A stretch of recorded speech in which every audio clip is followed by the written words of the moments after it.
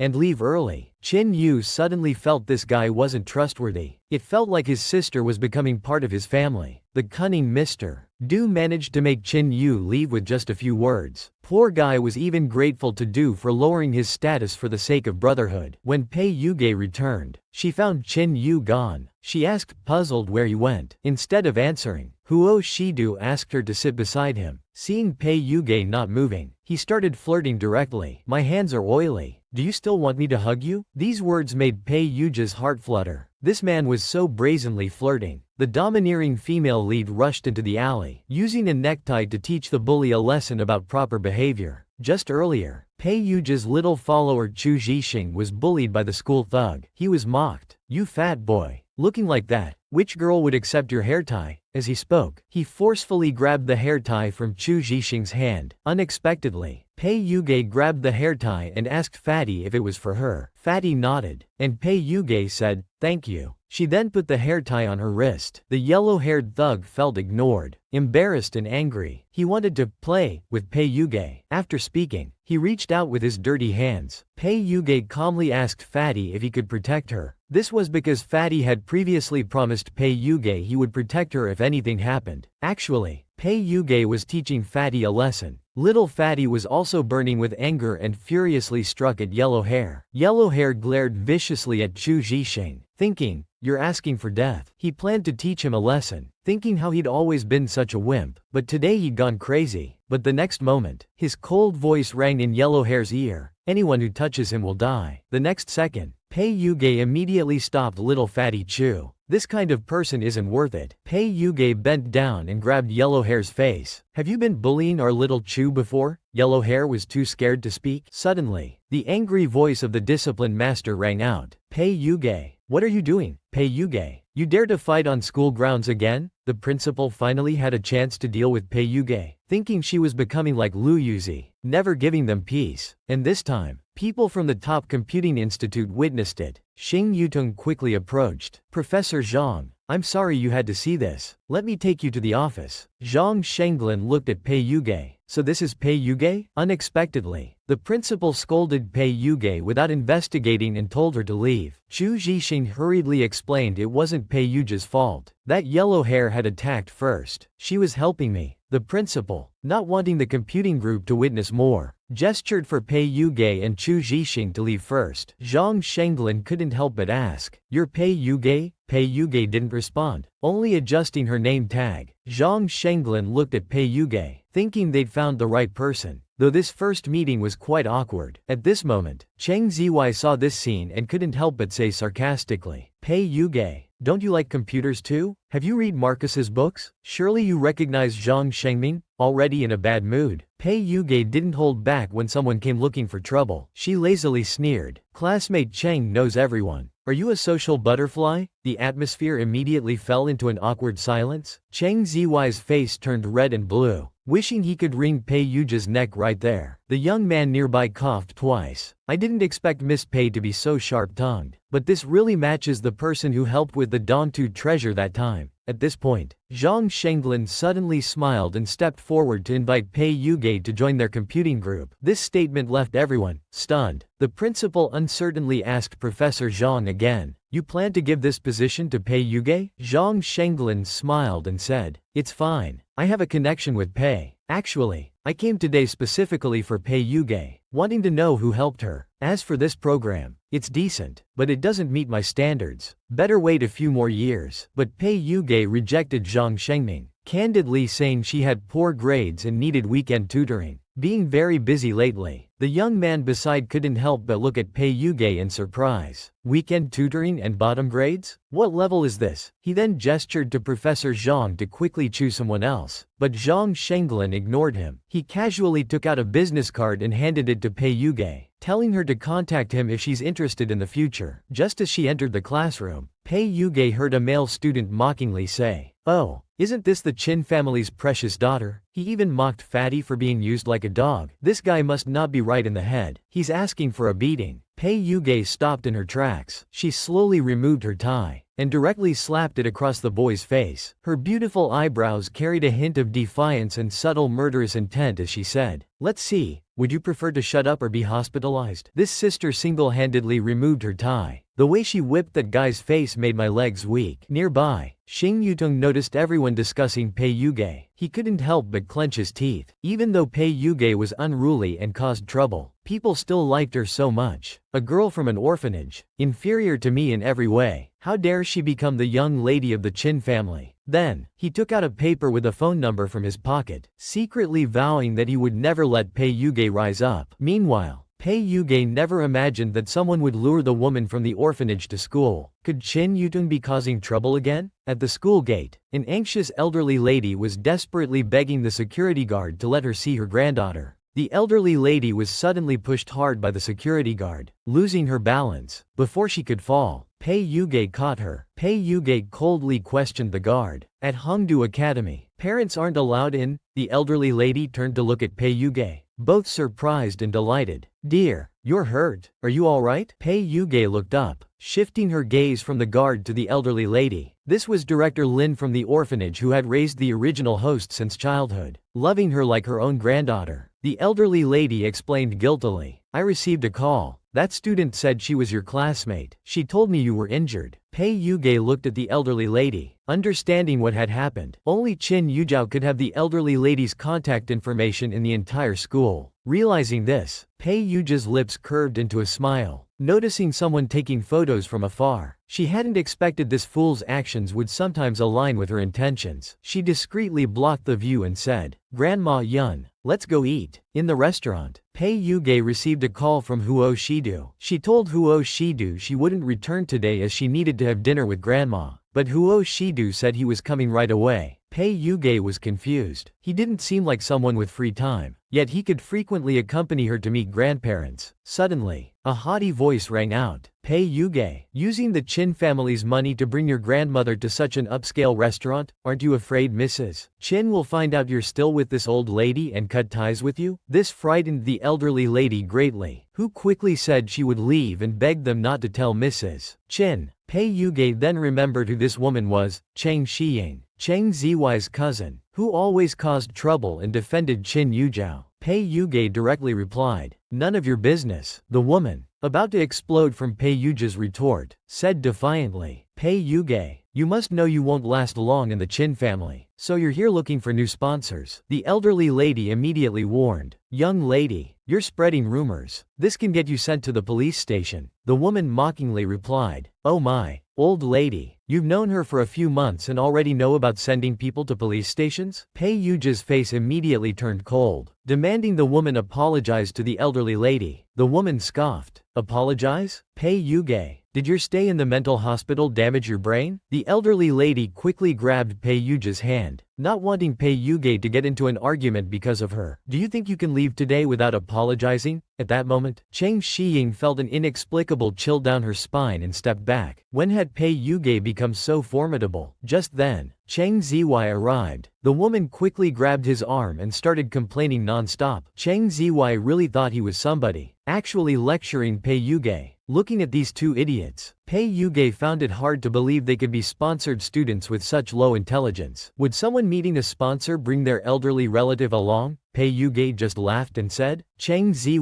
since when are you qualified to teach me? In an instant, Cheng Zy's face darkened, directly slandering Pei Yuge for having sponsors and being indecent. Pei Yuge was calmly about to respond. Just then, someone's warm palm gently touched the top of her head. A leisurely voice spoke from above. When your brother's not around, you let people bully you. When his girlfriend gets bullied, how does the domineering CEO respond? By confronting the offenders directly. Huo Shidu gently lifted Pei Yuja's face, tenderly pinching it while saying, don't you know how to tell me when people bully you? His casual words were more captivating than any demon, making it hard to resist. Pei Yuge responded ambiguously. How would I know if you'll deal with them or me? Huo Shidu smiled. I'll deal with them first, then you later. This seemed quite face-saving. Dare to bully my Yunyan. Don't you know who I am? Cheng Zy was both angry and embarrassed, his face turning green. The woman beside was soured by the scene, jealously blurting out that Pei Yuge liked Cheng. Cheng Shuiyan couldn't understand why such a man would fancy Pei Yuge. Pei Yuge leisurely asked Cheng Shuiyan, do you really need to disgust me in public? Cheng Zy's face grew even darker. Suddenly, Pei Yuge deliberately moved closer to Huo Shidu, placing her hands near his waist. With a flirtatious glance, she said, sorry, classmate Cheng. I don't want my sponsor brother to misunderstand. Cheng Zy,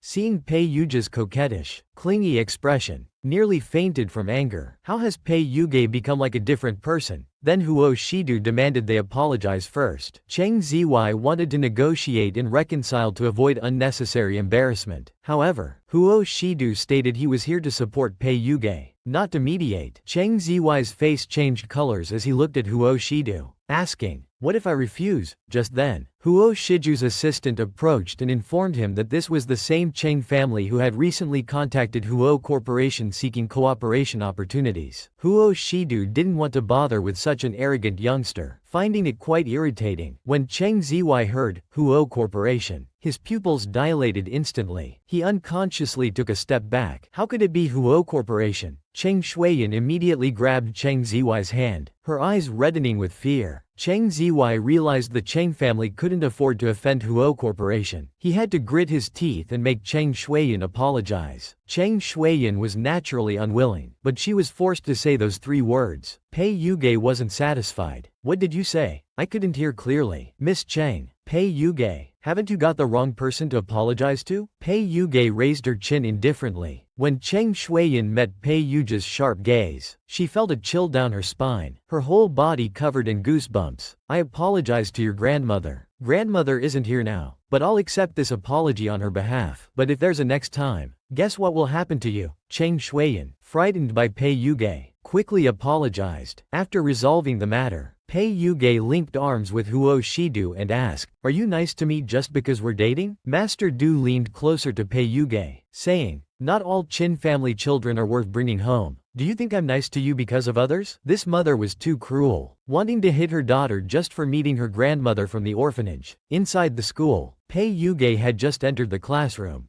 Chu Zhixing ran over and quietly asked, classmate Pei, have you seen the school forum? Pei Yuge calmly replied, no. Is there something about me again? She took out her phone to check. The forum showed, class 8187, new transfer student, rich family parasite. Chu Zhixing asked Pei Yuge who it was. Should we get someone to delete the forum post? Pei Yuge calmly said, why delete it? I'd rather settle scores with that person. Deskmate Lu Yuanci came over and asked concernedly, "Aren't you angry?" Pei Yuge looked up and asked, "Lu Yuanci, do you know who posted it?" Lu Yuanci froze, suspecting something but stopping mid-sentence, wondering if his guess was wrong. He pressed his lips together in disbelief. Pei Yuge glanced at him and said coolly, "Lu Yuanci, I'll handle my own affairs. I don't hate you, but don't interfere with what I want to do." Just then, the homeroom teacher came in and called Pei Yuge outside. He awkwardly said, "Mrs. Chin is here. She's waiting in the office. Is she your mother?" Pei Yuge replied distantly, "I don't know her. Tell her to stay away." She was about to return to class when suddenly, a sharp, thin voice rang out. "Pei Yuge, are you planning to disgrace the Chin family in public, Mrs.?" Chin's face was ashen as she glared at Pei Yuge through gritted teeth. Before anyone could react, the slap landed on Chu Zhixing's face. Mrs. Chin, realizing she hit the wrong person, looked even more embarrassed. "Who are you? Who told you to stand in front of her?" Chu Zhixing's face immediately swelled up, but he was relieved the slap hadn't hit Pei Yuge. Pei Yuge hadn't expected Chu Zhixing to take the slap for her. She couldn't help but look at him, then let out a light chuckle. Then she walked over to Qin Yujiao. She decisively raised her hand and slapped Qin Yujiao. The crisp sound was even more spine-chilling than Mrs. Chin's slap. Qin Yujiao was stunned by the hit. She gradually broke down emotionally, shrieking, "Pei Yuge, how dare you hit me? How dare you?" Pei Yujia's tone was cold. A daughter pays for her mother's debt. She lazily looked at Mrs. Chin. "Since I can't hit you, but you hit my friend, returning the slap this way is fair. Have you ever seen such a bizarre mother? She pampers her adopted daughter, but extremely despises her own biological daughter, even wanting to sever their mother-daughter relationship." Her mother said furiously, "I should have strangled you back then." The teacher immediately intervened, suggesting they discuss this in the office. In the office, Mrs. Chin arrogantly said, "I told you, if you meet that old woman, we'll cut ties. This time you can't stay. I'll tell everyone my only daughter is Qin Yujiao." Just as she finished, a voice came from the door as Qin Yu entered. When Mrs. Chin saw Qin Yu, her eyes lit up, thinking he came for Qin Yujiao. She hurried to welcome him, but Qin Yu went straight to Pei Yuge, saying, "Who bullied you? Second brother will deal with them." Pei Yuge asked puzzledly why he came, thinking that in the original story, Qin Yu wasn't particularly kind to her. Qin Yu declared boldly to Pei Yuge, "Second brother won't let anyone bully you."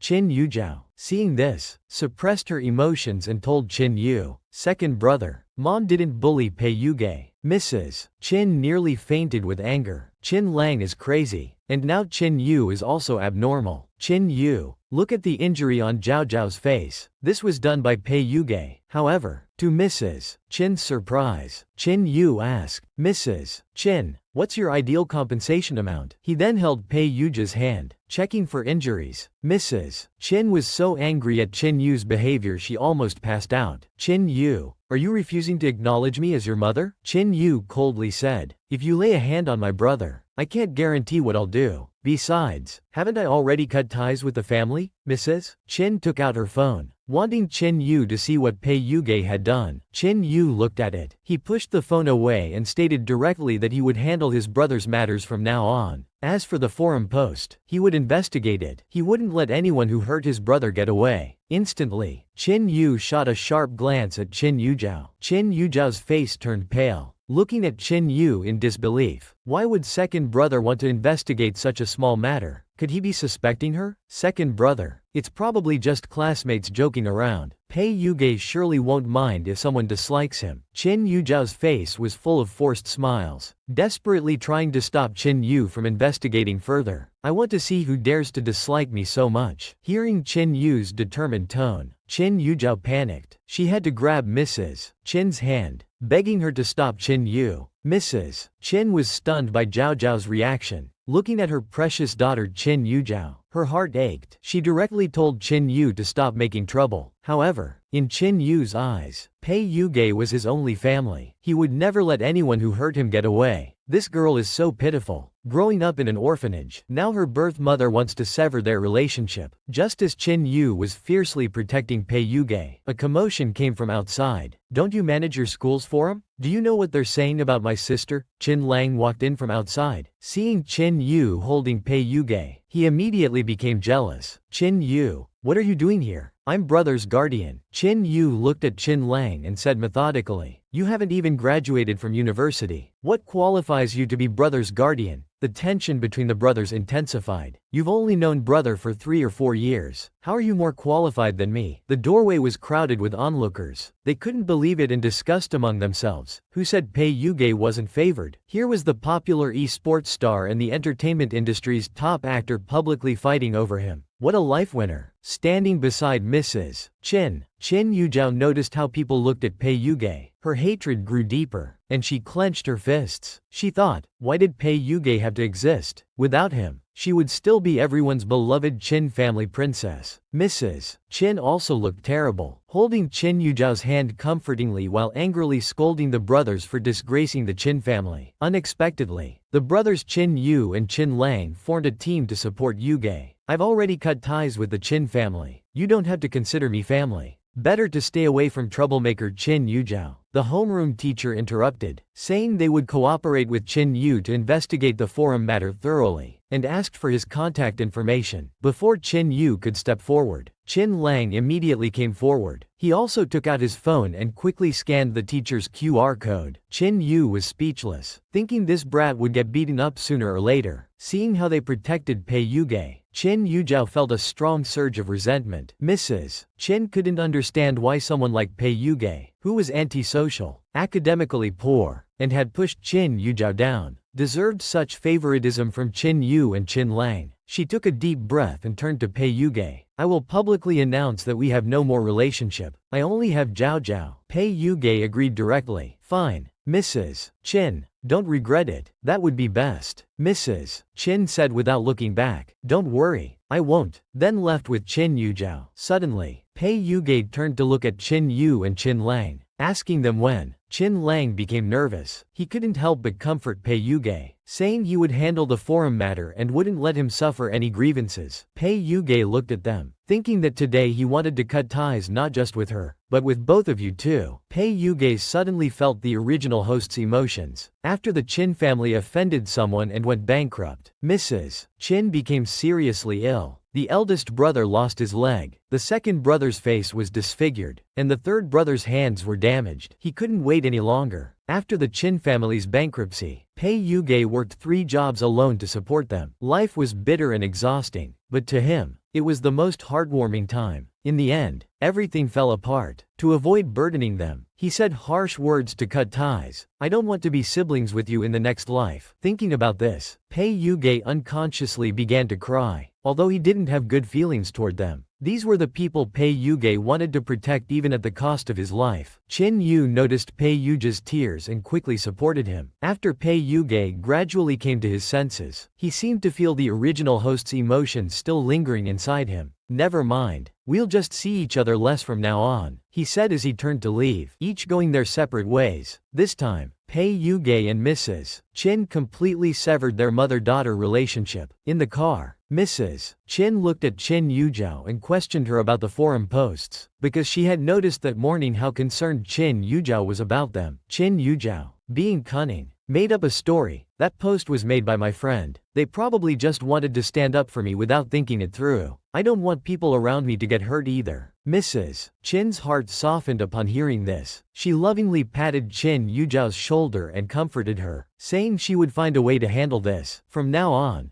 don't let your friends have anything to do with Pei Yuge. Chin Yuzhao instinctively sensed Mrs. Chin's mood and anxiously asked, Mom, do you feel sorry for him? He is my biological child, and I have wronged him, but Zhao Zhao is still the most important to me. Then she posted a statement online announcing the severance of their mother-daughter relationship. Thank you all for your concern recently. Today I have something to announce. From now on, I, Hong Yueying, am severing all ties with Pei Yu. Once this statement was posted, everyone was shocked. Xing Yu saw this news and immediately reposted Chin Yu's status. Please follow my constellation. After all, I'll be taking care of my sister in the future. Qin Lang saw this and angrily replied, she doesn't need you to take care of her. Stop dreaming. Then came the brothers' battle mode. Brother, unblock me from your blacklist. Just got unblocked and you're already bragging? Didn't you also beg persistently? Brother agreed. And at this moment, after witnessing the Qin brothers' large-scale competition for attention, fans and onlookers exploded with various comments. Meanwhile, Mrs. Qin saw the controversy caused by Qin Yu and Qin Lang online and angrily slammed her laptop shut. She stood up with a livid face. What are Qin Yu and the others trying to do? Are they deliberately opposing me? Qin Zhu saw Mrs. Qin's expression and said with a troubled face, how could you sever ties with sister without saying anything? If dad knows about this severance, it might be between you and me. Mrs. Qin emotionally said, just because I gave birth to her doesn't mean I have to acknowledge her. Mr. Qin heard this and tiredly rubbed his temples. Yinner, you can favor Zhao Zhao, but don't you think you're being too extreme? No matter what, she is our biological daughter. Her being an orphan is the fault of her birth mother. We should actually compensate her. Unexpectedly, Mr. Qin still had some conscience. After saying this, he prepared to call Pei Yuge. Before leaving, he reminded Mrs. Qin to think carefully. Do you really hate her that much? Mrs. Qin couldn't understand. Why did they all have to oppose her and care about Pei Yuge? Outside, Mr. Qin dialed Pei Yuge's number. Pei Yuge's voice came through the phone. Mr. Shane, is something wrong? Sister, I'm your father. About the online matter. Mr. Qin, you also don't want to have a daughter like me. Just pretend I never came to the Qin family. It's better if we each go our separate ways. Hearing this, Mr. Qin suddenly realized Pei Yuge truly didn't care. Yuge, your mother was wrong. I'll make her apologize to you. Okay? I'll also give you monthly allowance. Is 200,000 enough? Pei Yuge smiled coldly and said, Mr. Qin, your concern is exactly 2 years too late. The girl's first time promoting products with her boyfriend, but was forcefully dragged back to the room by her boyfriend's brother. It turned out Huo Shidu, worried about Pei Yuge, decided to take her back to his hometown. After getting off the car and entering the Huo family mansion, Pei Yuge finally felt how profound a century-old family's heritage could be. Though the Qin family was considered prestigious in Cloud City, they were still far behind the Huo family. The butler who greeted them at the door beamed with joy upon seeing Pei Yuge, thinking how beautiful this girl was. At that moment, an elegant elderly lady with remaining charm was drinking tea gracefully. When she heard her eldest grandson's voice, she complained, oh, so you know how to come home? Didn't I tell you not to return without a wife? But the next second, the elderly lady's eyes lit up. She jumped up. My goodness, what's this? Where did such a beautiful girl come from? Pei Yuge respectfully greeted the elder. Hello, grandmother. But she suddenly stopped, remembering her current awkward status, no parents, no family, and staying at Mr.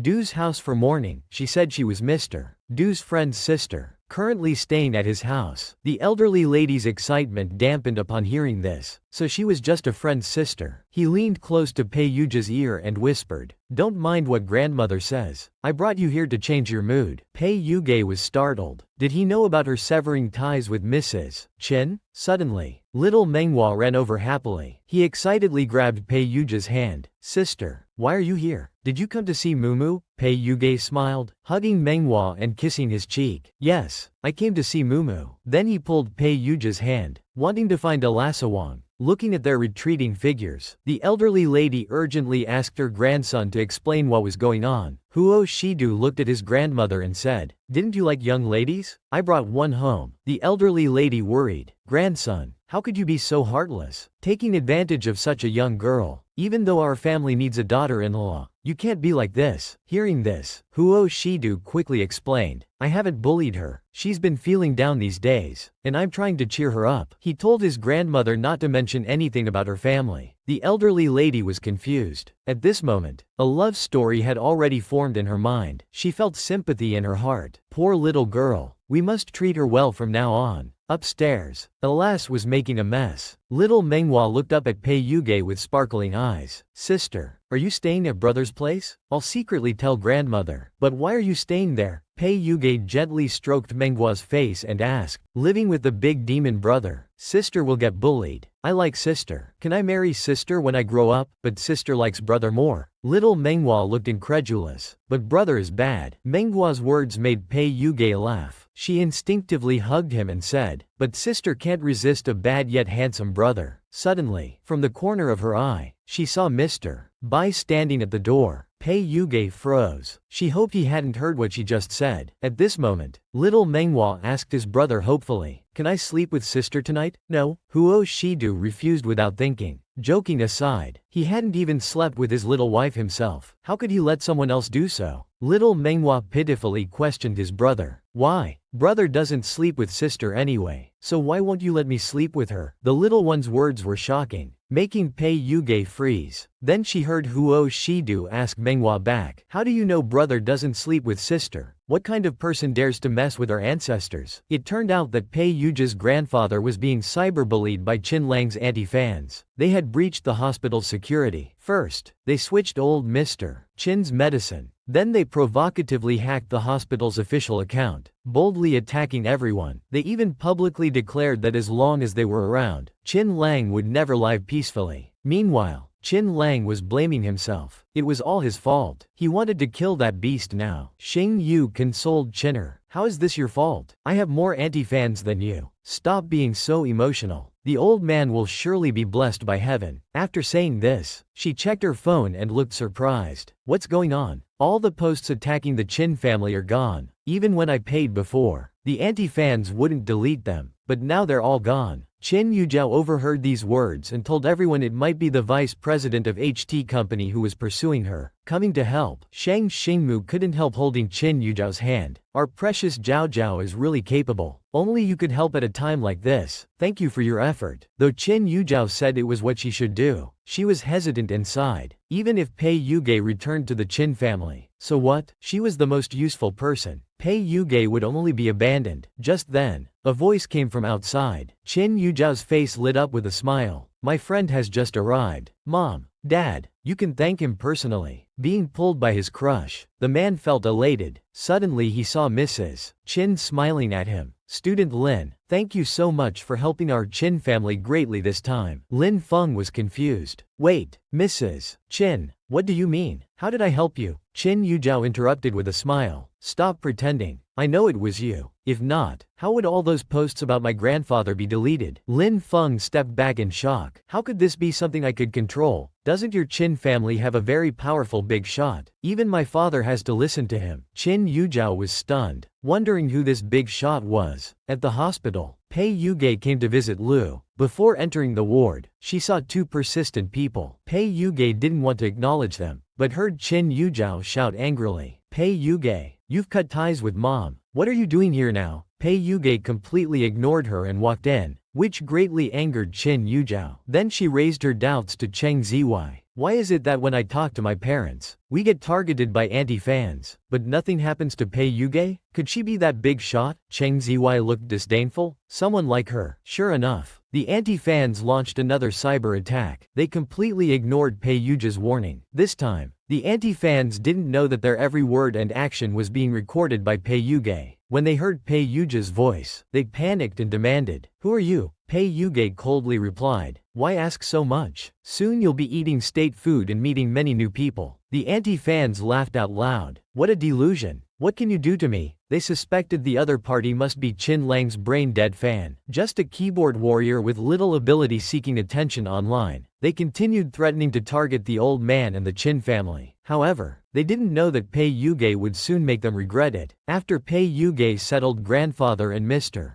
Du, she reported in briefly and turned to leave. Mrs. Sheng was very surprised. It was a waste that the old man cared for her so much. Little did they know, the big shot who had been quietly helping them all along was this person they considered insignificant. The director of the computing institute brought his subordinates to visit Mother Sheng. They thought it was all Cheng Ziwei's doing, not knowing they came solely to recruit Pei Yuge. The director looked at Qin Yu before him, wondering if there was something wrong with his mind. How could he cut ties with such an excellent daughter? He turned to check the hospital's security system. After checking, she almost questioned her life, claiming that breaking this system would probably take months. The men beside her couldn't help but marvel at what kind of godlike expert could have done this. The director hesitated to speak, thinking about how tense things were between Pei Yuge and the Qin family. She wondered if speaking up would make them hold a grudge. Zhang Shenglin said with a smile, "You've made a plan worth several million. Empty-handed kiss cannon. Bailong thought to himself that he hadn't dug up anything yet. Zhang Shenglin had already noticed that Pei Yuge was quite fortunate. It was indeed heaven's blessing. Whether the Qin family deserved this fate depended on if they had any sense. Meanwhile, the anti-fan left the internet cafe, still cursing continuously. Who's ruining my plans? I won't let them get away with it. However, Pei Yuge had already dealt with this matter. The anti-fan's doctor was already detained. Pei Yuge looked at the anti-fan. You're quite arrogant. The anti-fan asked, who are you? But Pei Yuge quickly made him remember. I told you before, a crazy fan can't hurt you physically. The anti-fan finally realized the person talking to him was Pei Yuge. Before the anti-fan could react, Pei Yuge grabbed his clothes. Then came a half-hour beating. The anti-fan painfully knelt and begged for mercy, completely losing his previous arrogance. Pei Yuge flexed her wrist and chuckled. You should be grateful my grandfather didn't actually get hurt. Otherwise, I wouldn't have let this end so easily. Shortly after, the anti-fan's arrest was concluded. Pei Yuge's mood instantly improved. She sat on the curb and started chatting with a stray cat. Just then, a man appeared before her. What's it like to offend a big shot? Of course, they go in standing up, and come out lying down to resolve cyber attacks. Pei Yuge sat quietly on the curb, chatting with the stray cat. Looking at a pitiful little cat, she thought if Mr.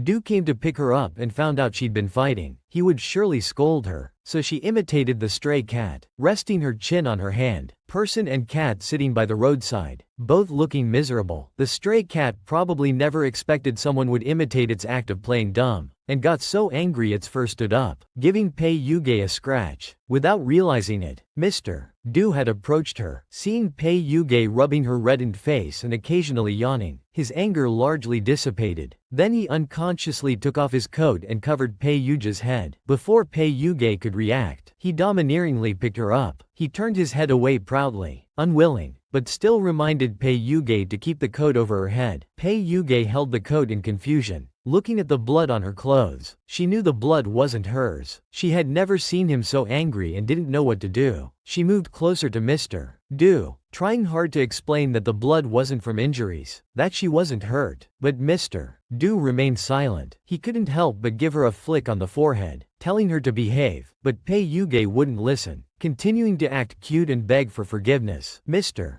Du coldly closed his eyes and turned away, but his expression couldn't deceive anyone. Seeing his heart wavering, Pei Yuge seized the moment, moving closer and saying, "Brother, don't ignore me." The assistant secretly observed the situation and felt distressed. Miss Pei was too good at coaxing people. Was she a reincarnated spirit? Who could resist this? It's over. Master Du is going to fall for it this time. That night, Pei Yuge knocked on Master Du's door with a late-night snack. After hearing a response, Pei Yuge entered. Master Du clearly hadn't expected her visit. He looked at Pei Yuge with confusion. Suddenly, Pei Yuge spoke softly. "Brother, you haven't eaten yet, right? I want to eat with you. Don't be angry anymore. I know I was wrong. I'll study hard from now on." Master Du finally spoke. Pei Yuge was overjoyed, but Master Du directly took out college entrance exam questions for Pei Yuge to solve. Pei Yuge was incredulous, asking if they could just chat. She said it was late. Could they do it tomorrow instead? Master Du's response was both flirtatious and ambiguous. "It's okay. Brother will keep you company tonight." Pei Yuge shyly said she was already an adult, that they could do adult things. However, the next second, Master Du directly turned off the lights. This scared Pei Yuge, who frantically reached out. Panicking, she held tight to him, forcing him to stay still, begging Master Du to turn on the lights. Master Du, embarrassed and angry, pinched Pei Yuge's cheeks and asked why she got into a fight. Pei Yuge removed his hand and looked at him seriously, saying it was because he touched something very important to her. Looking at this adorable girl before him, just as important as Master Du, he couldn't remember anything else, only wanting to be close to her. He instructed her to tell him everything in the future, not to handle things alone. Pei Yuge suddenly asked a silly question. "Brother, why are you so good to me, silly girl?" "Because my beloved should get whatever she wants." Marcus never expected that while he slept, someone would steal from right under his nose. The International Top Computing Institute director Zhang Shenglin learned that Pei Yuge was exactly who he'd been looking for. So, he personally invited Pei Yuge to join their team, but Pei Yuge refused, saying she didn't meet their recruitment conditions in any aspect, and she had already signed a contract with Marcus. However, Zhang Shenglin really didn't want to give up on such talent. He begged Pei Yuge to be their external consultant, free to come and go as she pleased, and use any of their facilities. Zhang Shenglin was indeed a cunning fox. He thought since he couldn't recruit her, he'd build a good relationship first. After Zhang Shenglin's repeated requests, Pei Yuge readily agreed. Zhang Shenglin's face bloomed with joy. Afterwards, he eagerly called Marcus. Marcus, sleeping soundly, was bombarded awake by the sudden phone ring. He raged. "Old fool, are you crazy? Do you know what time it is?" But when he heard the implications in Zhang Shenglin's words, he impatiently asked Zhang Shenglin to speak clearly about what he wanted to say in the middle of the night. Zhang Shenglin stated that they're all family now. Pei Yuge doesn't need to sign with them. They'll let her use their facilities for free. Then he hung up. This infuriated Marcus, who threw his phone. He couldn't believe he still failed to guard against the old fox. So he got up in the middle of the night and sent an invitation letter, thinking to himself, "Let's see if you, old fox, can survive the second half of the year." On the other side, in Pei Yuge's parent chat group, there were only Chin Yu and the second-class teacher. They needed a parent to come discuss the forum issue. Second brother instantly replied that he had time to go. Third brother even said he was already on his way. However, the next second, the phone made a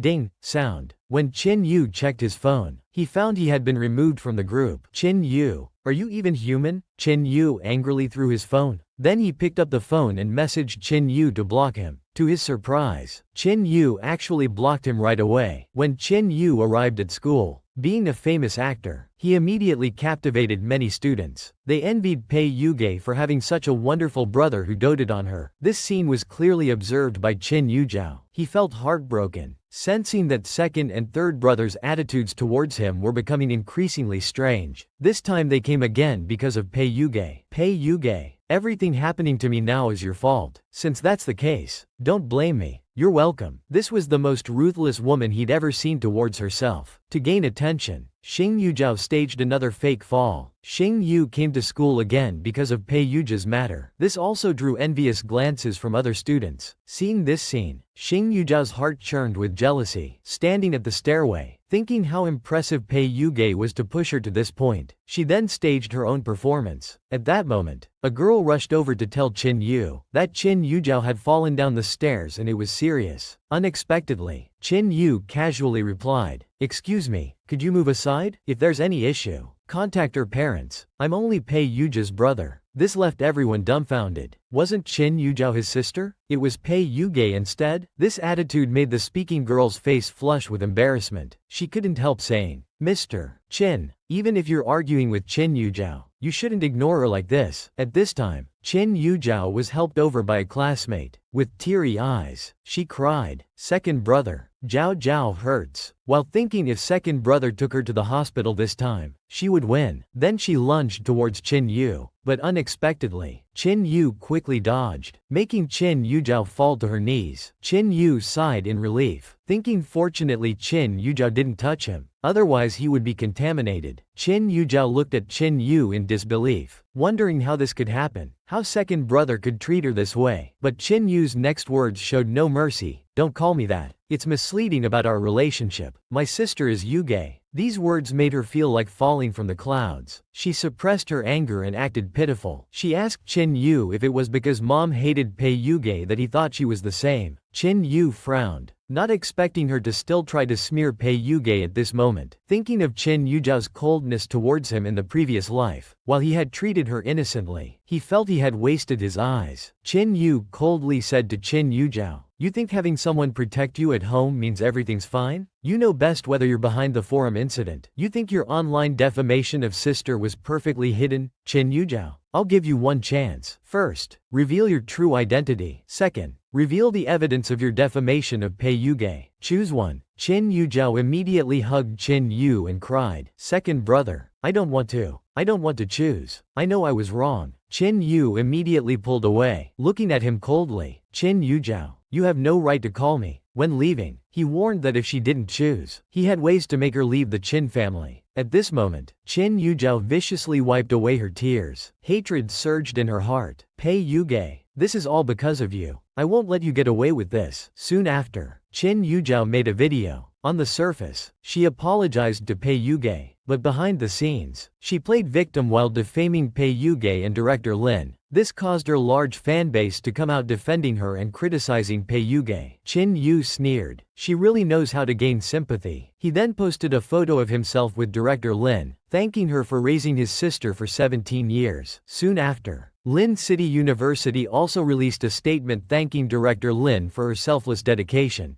donating all patent fees to support the search for trafficked children's orphanage. They unfollowed Chin Yujao, and the internet exploded. Director Lin was so kind, yet Chin Yujao treated her this way. However, Chin Yujao hadn't expected to offend such important people. Originally planning to go to Yuncheng University Research Institute after graduation, Chin Yujao was now completely panicked. What's going on? This big shot is so young. Today, Zhang Shenglin was very happy because he finally got Pei Yuge to join. He arranged for his staff to clean thoroughly, ensuring every corner was spotless. An employee reluctantly said, "Come on, old Lin. It's just a few interns coming today. Why make such a big fuss?" But Zhang Shenglin explained that today's visitor was a new member of the Marx family, and asked everyone to show respect and make the new member feel that research verification was the fastest in the world. The male employee was provoked by Zhang Shenglin's words. "Boss, don't use me as a tool just to tempt them. This is legitimate research, not some messy, happy-go-lucky thing. She's just a young girl. Don't do anything rash. If you scare her away, I'll kick you flying," Zhang Shenglin said before turning away. Zhang Shenglin gathered everyone together to assign Pei Yuge. Pei Yuge smiled and introduced herself to the institute's staff. Everyone looked at Pei Yuge in disbelief. This was the legendary expert? She was so young. When Cheng Ziwei came to the computing institute to report, someone told him that was the conference room where the big shots meet, where the gods clash. Suddenly Cheng Ziwei's eyes widened. Who's that? Pei Yuge? Why is she here? When Cheng Ziwei tried to go in and investigate, the institute staff quickly pulled him back. Are you crazy? Want to get kicked out? That place is only for important personnel. Before the girl could finish, the institute staff interrupted. What girl? That's the big shot coming to the institute today. All important members went to the meeting. Cheng Ziwei thought it was absurd. He must be crazy. How could someone like Pei Yuge, who seemed brainless, have such qualifications? After work, Pei Yuge returned home. Distracted, she kept watching the time. It was late, and Master Du still hadn't returned, so she picked up her phone and called Master Du. The clever Pei Yuge didn't want Huo Shidu to feel she was checking up on him, so she quickly made an excuse about not knowing how to do her homework. Huo Shidu promised Pei Yuge he'd be home by 10:30. However, Pei Yuge didn't forget to remind Master Du not to pick wildflowers by the roadside. Master Du's smile instantly disappeared, and he told Cheng Shu to turn the car around. At this time, Pei Yuge picked up her phone again, looking at the screen time lost in thought. 8 o'clock, rounding up to 10. This man still isn't home. Pei Yuge directly closed her notebook, but unexpectedly, as she looked up, she ran into Master Du who had just returned home. Master Du came back quite early. Huo Shidu immediately started flirting. Rushed back to check on my homegrown flower. It means much more than any wildflower out there. Suddenly, Pei Yuge pointed at Master Du's chest, tilted her head up with a curved red lip. Master Du, your old house is on fire. Master Du excitedly pinched Pei Yuge's cheeks and said playfully, "Is that you're doing too?" At this moment, Pei Yuge's whole body trembled. This man, why did everything about him feel both flirtatious and overwhelming? Could Pei Yuge accept this belated fatherly love? For some unknown reason, Mr. Chin unexpectedly came to school to find Pei Yuge. Pei Yuge walked up to Mr. Chin. Mr. Chin asked caringly, "Gee, how have you been lately? Do you want to move back home? I'll make sure she sees less of you. You're both my daughters. I hope you won't mind." Mr. Chin, I'm doing well and don't plan to return there. As for Chin Yujao, she'll have to pay her debts eventually. Don't come looking for me anymore. I'm busy, she said, about to turn away. Mr. Chin quickly said, "Gee, tomorrow is old lady Lu's birthday. Can you come?" Without looking back, Pei Yuge said, "This is the last time. After this, I want nothing to do with the Chin family's affairs. Leaving Mr. Chin standing alone in place, Pei Yuge walked through the crowd and looked up to find someone standing under a tree avoiding the rain. A pair of cold,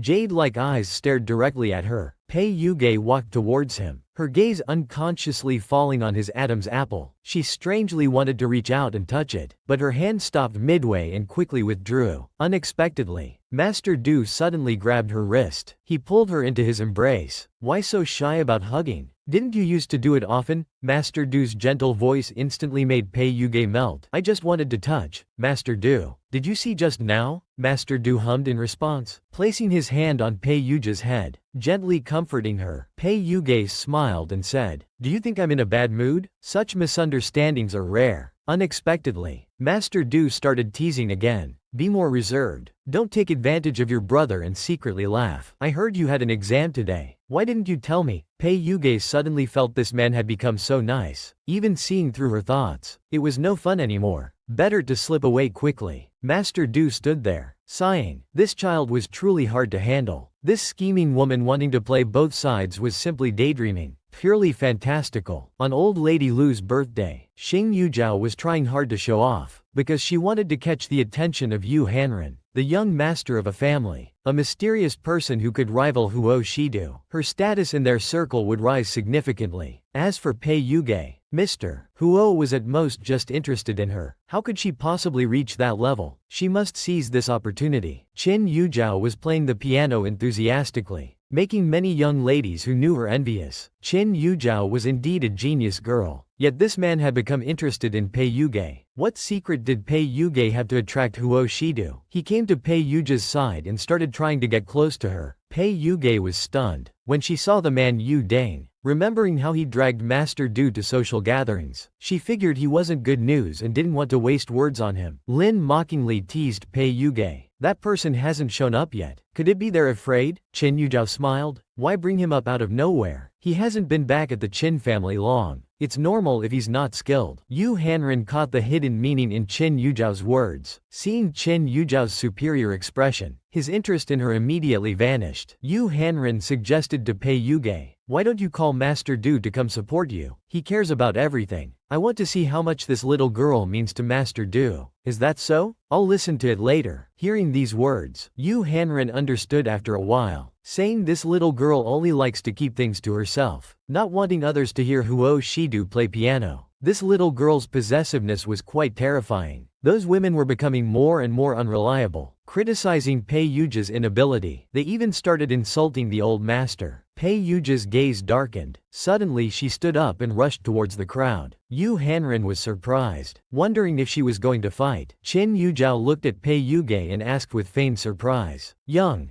do you want to play a piece for everyone? But I remember you never learned." "Better not. Wouldn't want to embarrass grandfather." Pei Yuge sat down at the piano. Qin Yujiao, leave some room for others. The women beside came up angrily, scolding Pei Yuge. Zhao Zhao was kindly advising you, yet you threaten her. Clearly no one taught you proper manners. Pei Yuge smiled mischievously and said, "What will you do if I can play it? Just play 1/3 of what I just played, and I'll apologize on Weiwei's behalf." Pei Yuge confidently agreed. The piano music began. The woman mockingly said, "It's completely wrong from the start." Seeing her attitude earlier, I really thought she had confidence. Hanren understands refinement better. This piece sounds completely different from Qin Yujiao's, but it does sound unique. Looks like Master Du found a treasure. A moment later, the music stopped. Pei Yuge asked, "Miss Chen, shouldn't you fulfill your promise?" Pei Yuge, everyone heard it. "What promise do you think I should fulfill?" Surprisingly, Yu Hanren interjected. She didn't play it wrong. She used the secondary melody. The beginning and ending were played as the main melody. Lin Jiwei immediately shouted angrily, "Impossible. That's Zhao Zhao's piece. How could Pei Yuge hear it once and even arrange it differently?" Yu Hanren insisted on his view, saying Pei Yuge did play 1/3 of the piece. At this point, Lin Jiwei's face twisted. "Impossible. You can't just say it's change. Who knows if you two planned this? Miss Chen, can't you recognize your own composition?" Yu Hanren's words left Qin Yujiao speechless and trembling. She never expected the person she looked down upon would not only play piano but play so well. She questioned Pei Yuge if she had deliberately deceived her about not knowing how to play. I thought Miss Chin was so eager to hear me play because you knew I could. Well then, let's end this here. Zhao Zhao didn't mean it. What do you think? Pei Yuge? Qin Yuzhao thought. So what if you won? Xifen is still on my side. Pei Yuge wouldn't tolerate her bad attitude. What would she do next? In the last episode, we mentioned how Qin Yuzhao thought Pei Yuge hadn't learned piano and wanted to embarrass her by making her play. Pei Yuge sat at the piano and said, Qin Yuzhao, leave some room for others. Looking at Pei Yuge, the young lady said, Pei Yuge, Zhao Zhao was kindly advising you, yet you threatened her. Clearly no one taught you proper manners. Unexpectedly, Pei Yuge ignored her and asked Qin Yuzhao, what will you do if I can play it? Qin Yuzhao replied, Young, just play 1/3 of what I just played. Fine, if you can play it, I'll apologize on Wei Wei's behalf. Pei Yuge agreed. Then her fingers flew across the keys as she began to play.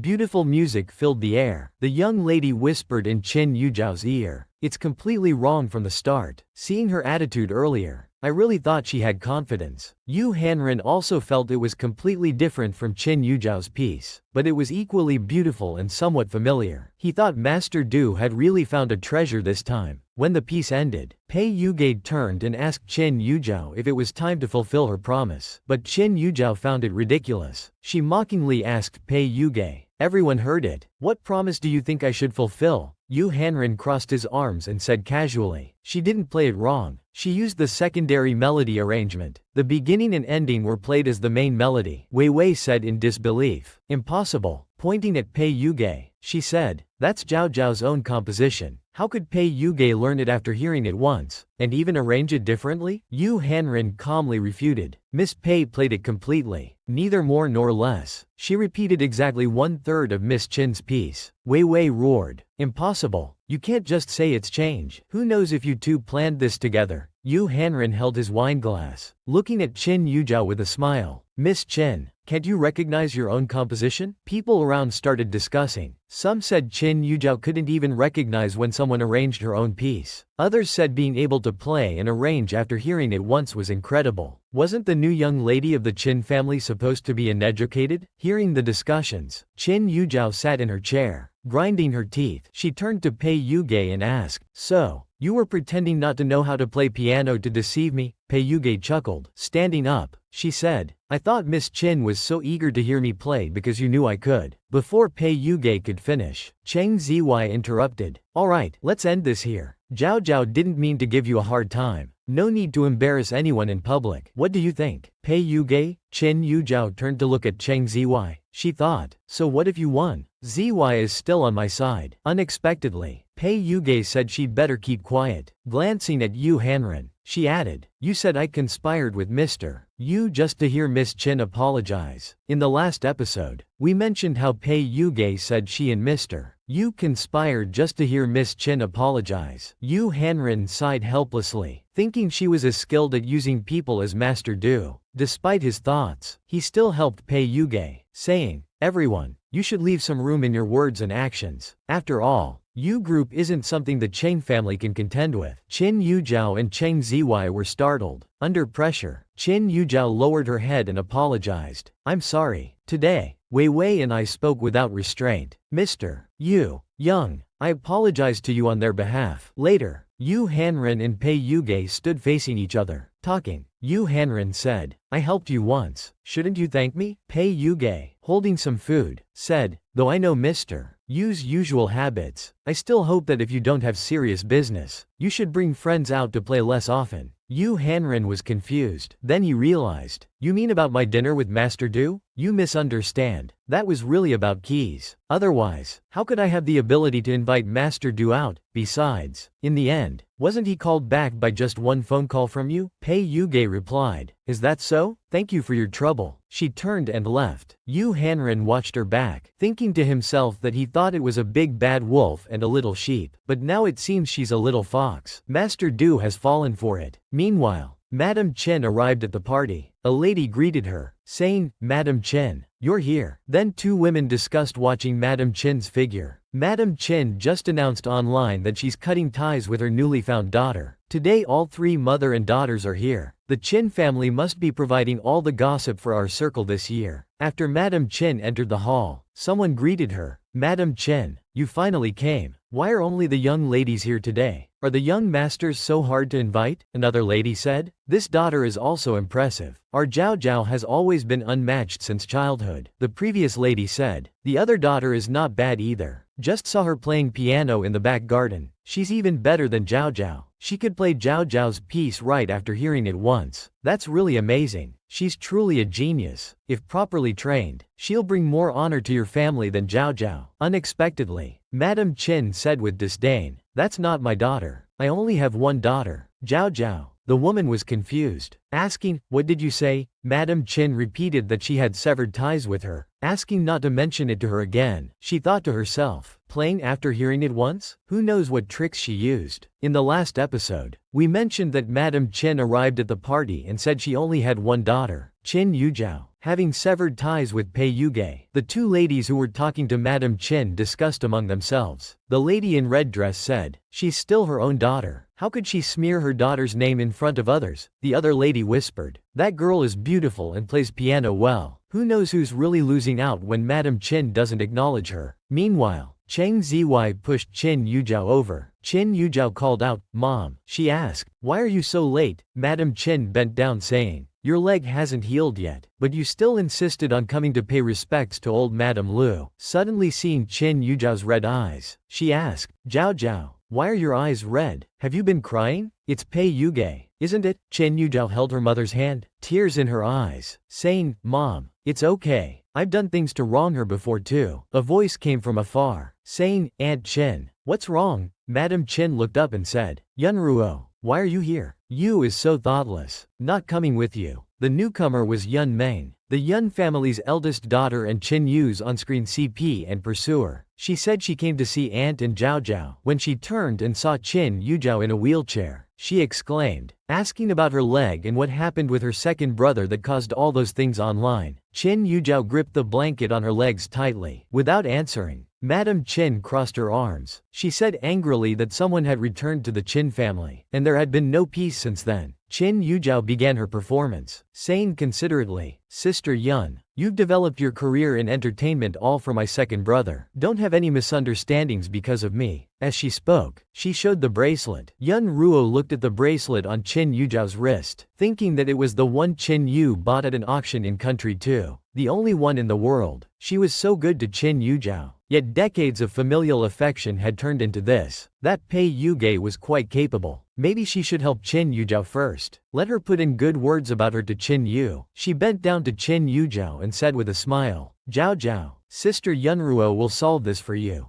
Just enjoy yourself. Qin Yuzhao's lips curled into a smile, saying, thank you, Sister Yunruo. On the other side of the party, Yunruo found Pei Yuge and called out, Miss Pei, from behind. Pei Yuge turned and asked if she needed something. Seeing Pei Yuge's appearance, Yunruo thought how last time she saw her, she was lifeless, but now she seemed like a completely different person. Yunruo stood there, saying coolly, I know you've never liked Qin Yuzhao, but regardless, she grew up with her three brothers for so many years. That's something you can't compare to. Pei Yuge walked past her, reaching the dining table and picking up some food. She said, if I can't compare, why are you talking to me? Watching Pei Yuge eating, Yunruo had only one thought, how dare she speak to me like that? Pei Yuge reached for a drink on the table. Seeing this, Yunruo bumped into her, making Pei Yuge lose her grip. The drink spilled out with a splash. Yunruo held a glass of water, looking at Pei Yuge with a smile, saying, water is good too, isn't it? Pei Yuge took the water from Yunruo's hand, then immediately poured it over Yunruo's head. Yunruo screamed miserably. Pei Yuge just held the empty glass, looking at her, asking, Miss Yun, are you awake now? After you're awake, mind your own business. Then she walked past her. After Yunruo recovered, she shouted, Pei Yuge, and raised her right hand high. As she was about to strike Pei Yuge, her hand was caught by someone. It turned out Qin Yu had arrived at the party and witnessed this scene. He caught Yunruo's hand that was about to hit Pei Yuge. Qin Yu gripped Yunruo's wrist and asked her what she was trying to do. We'll continue next Monday. Darlings, this woman was too vicious, raising her hand to hit someone. Fortunately, Yang Qi's hand was caught by Qin Yu, stopping Yunruo from hitting his sister. He came in front of Pei Yuge, anxiously asking if she was okay. Pei Yuge replied that she was fine. Behind them, Yunruo angrily shouted at Qin Yu, Are you blind? I'm the one who was bullied. Unexpectedly, Chin Yu turned and said in a deep voice, "Stay away from her from now on." Seeing Chin Yu talking to Pei Yuge, Yunruo felt extremely wronged behind them. She said, "I was just teaching her a lesson for you. Chin Yu, how long have we known each other? Haven't you noticed that because of her, your relationship with your family has become bad?" Chin Yu crossed his arms and retorted, "Who needs you to teach? Have you said enough? If you're done talking, don't appear in front of me again." Yunruo, I'll say it once more, I don't like you at all. After speaking, he took out his phone and made a call, saying to the person on the other end, "Arrange the future schedule. Avoid accepting any jobs where Miss Yun is involved." Yunruo was stunned and started apologizing repeatedly. First to Chin Yu, saying, "Chin Yu, I was wrong. Please don't be angry." Then to Pei Yuge, Sister Yunruo was wrong. I apologize. Please forgive me." Pei Yuge replied carelessly, "No need, Miss Yun.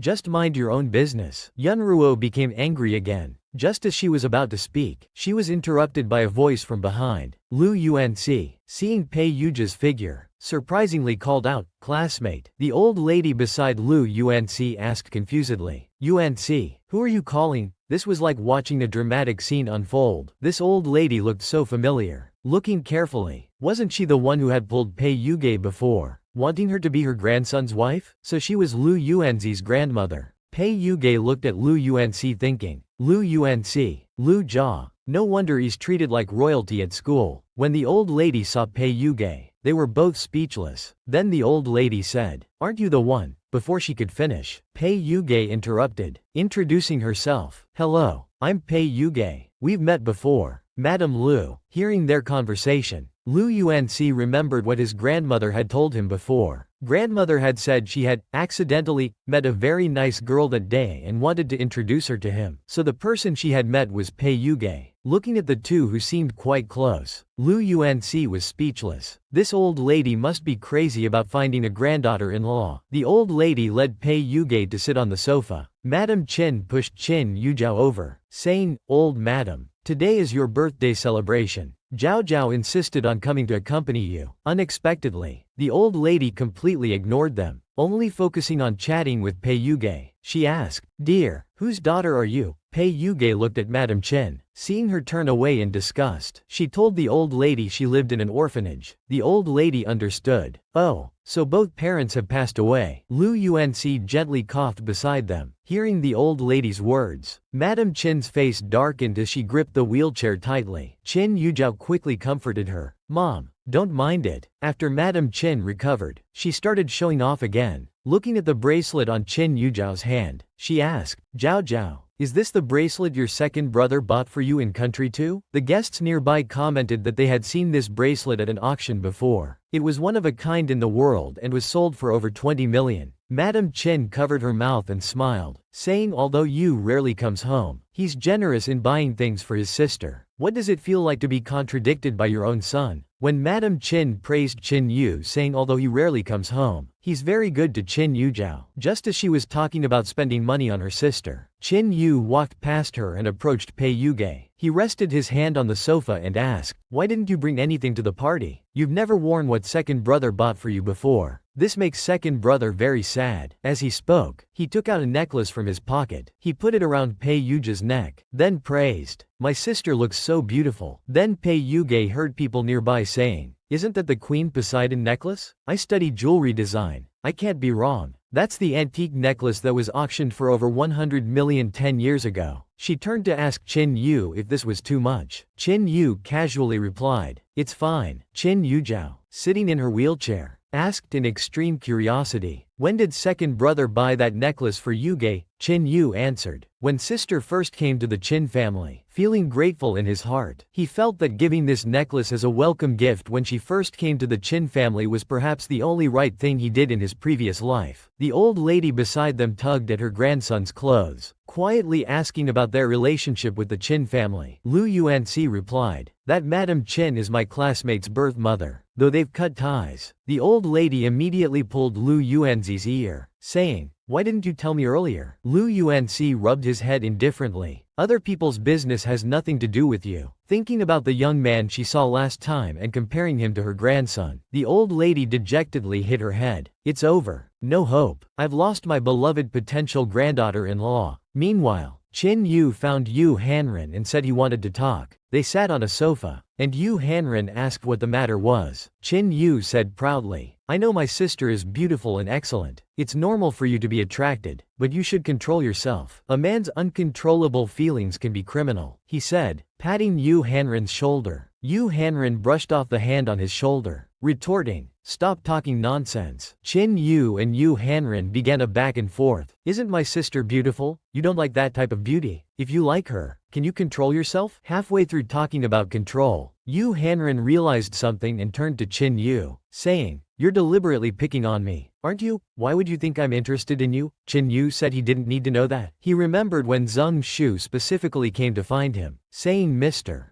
Du asked him to remind him to be wary of Yu Hanren, who might try to get close to Miss Pei. Qin Yu was deeply touched, thinking how thoughtful Mr. Du was, truly a good brother. On the experience of planting one's cabbage in a wolf's den, because of Huo Shiju's warning, Qin Yu gave various warnings to Yu Hanren, telling him to control himself. Yu Hanren asked if Huo Shidu told him this, but Qin Yu said he had a guilty conscience. Yu Hanren angrily said, are you stupid? Do I look like someone who would go after your precious sister? Just then, Pei Yuge walked over, asking, what are you discussing? Both answered in unison, nothing. Seeing Pei Yuge turning to leave, Qin Yu asked from behind, sister, do you not like this kind of occasion? Let second brother take you home. Pei Yuge refused, saying she had a driver coming to pick her up. Qin Yu thought, sister still won't forgive me, while saying aloud, then sister, get some rest early. Pei Yuge responded, you get some rest too. Qin Yu's heart bloomed with joy. Sister is caring about me. He needed to keep trying. Yu Hanren thought beside him, I really want to know what expression he'd make if I really did plant his cabbage in a wolf's den. The next day at school, Lin Jiwei looked at Qin Yujiao and said, Zhao Zhao, what kind of big shot are you? Second in the grade again. Unlike that Pei Yuge, who ranked 28th from the bottom. Who knows if she can even graduate? Qin Yujiao thought about seeing her play the piano last time. I thought she would be good at studies too. After the dismissal bell rang, Pei Yuge came to Chu Zhixing's side and asked why he suddenly became so interested in English. Chu Zhixing said, I want to apply for the summer camp at the Medical Institute of Country B, but my language skills are poor. I can't even fill out the application form. Pei Yuge reached out her hand and said, let me see. Seeing this, Chu Zhixing said, Sister Yuge, I know you know people at Country B's Research Institute, but I want to achieve this through my own efforts. Pei Yuge picked up a pen and said, this isn't pulling strings for you. Watching Pei Yuge start writing, Chu Zhixing thought she was helping with translation. After finishing the translation, Pei Yuge put down the pen. Just then, her phone rang. It was a call from Marcus. Pei Yuge picked up the phone and walked outside. Chu Zhixing was stunned behind her. The document contained many professional terms, yet she wrote it so quickly. How could someone with this level get such poor grades? He felt like he had discovered something extraordinary. Meanwhile, Pei Yuge asked Marcus on the phone what was the matter. Marcus said cheerfully, Sister Yuge, someone wants to buy the license rights to our project patent. You know the Delaney Group, right? The top tech group in Country B wants to buy out the patent at a high price. The project is already hot before its official launch. Sell it. Pei Yuge said firmly. Marcus was surprised. My goodness. Do you know how much Delaney is offering for this patent? Let's meet next Monday. Thanks for your support. What happened? Pei Yuge actually said she was Huo Shiju's girlfriend. When Marcus called to say someone wanted to buy the project patent license, Pei Yuge refused to sell, saying they could wait until she finished the project, then double the fee. Marcus agreed and said he would communicate with Delaney. After hanging up, Pei Yuge messaged Huo Shidu. Huo Shidu told her to wait for him at the company. Pei Yuge arrived at Huo Shiju's company. Zheng Shu escorted her to Huo Shiju's office, saying, Miss Pei, please enter. Mr.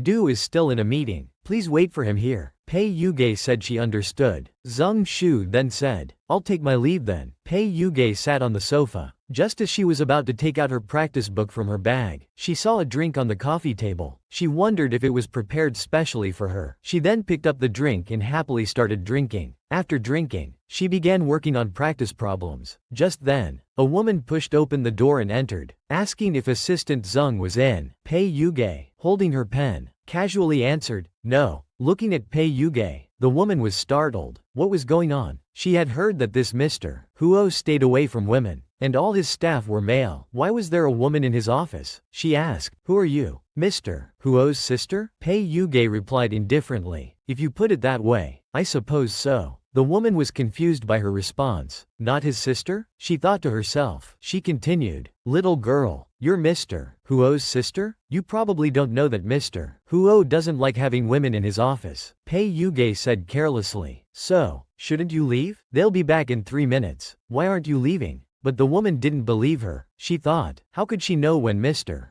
Du would return? If he really returns in 3 minutes, she wouldn't dare sit here. The woman stepped closer to Pei Yuge. She said, "Miss, please leave with me, or I'll have to call security." Pei Yuge closed her workbook, stood up, and said, "Miss Secretary, I think there's a misunderstanding. I'm not your CEO's sister. I'm his girlfriend." Looking at the woman before her, she was quite the flirt. While Huo Shidu was in a meeting, Pei Yuge told the secretary who walked into the office that she was Huo Shiju's girlfriend. Just then, Huo Shiju's voice came from behind, asking, "Yunyan, what are you doing?" Upon hearing Huo Shiju's voice, Pei Yuge quickly ran to the sofa and sat properly. Huo Shidu smiled indulgently, thinking she was being mischievous again, but he didn't say anything. He turned to the secretary and asked to let her in. The female secretary trembled in fear. Pointing at Pei Yuge, she stammered, "I came to find Assistant Zheng. I saw this young lady in your office and wanted her to leave." Before she could finish, Huo Shidu directly called Zheng Shu to come over. Zheng Shu came knocking on the door, thinking how these women were always causing trouble, foolishly believing they could win Mr.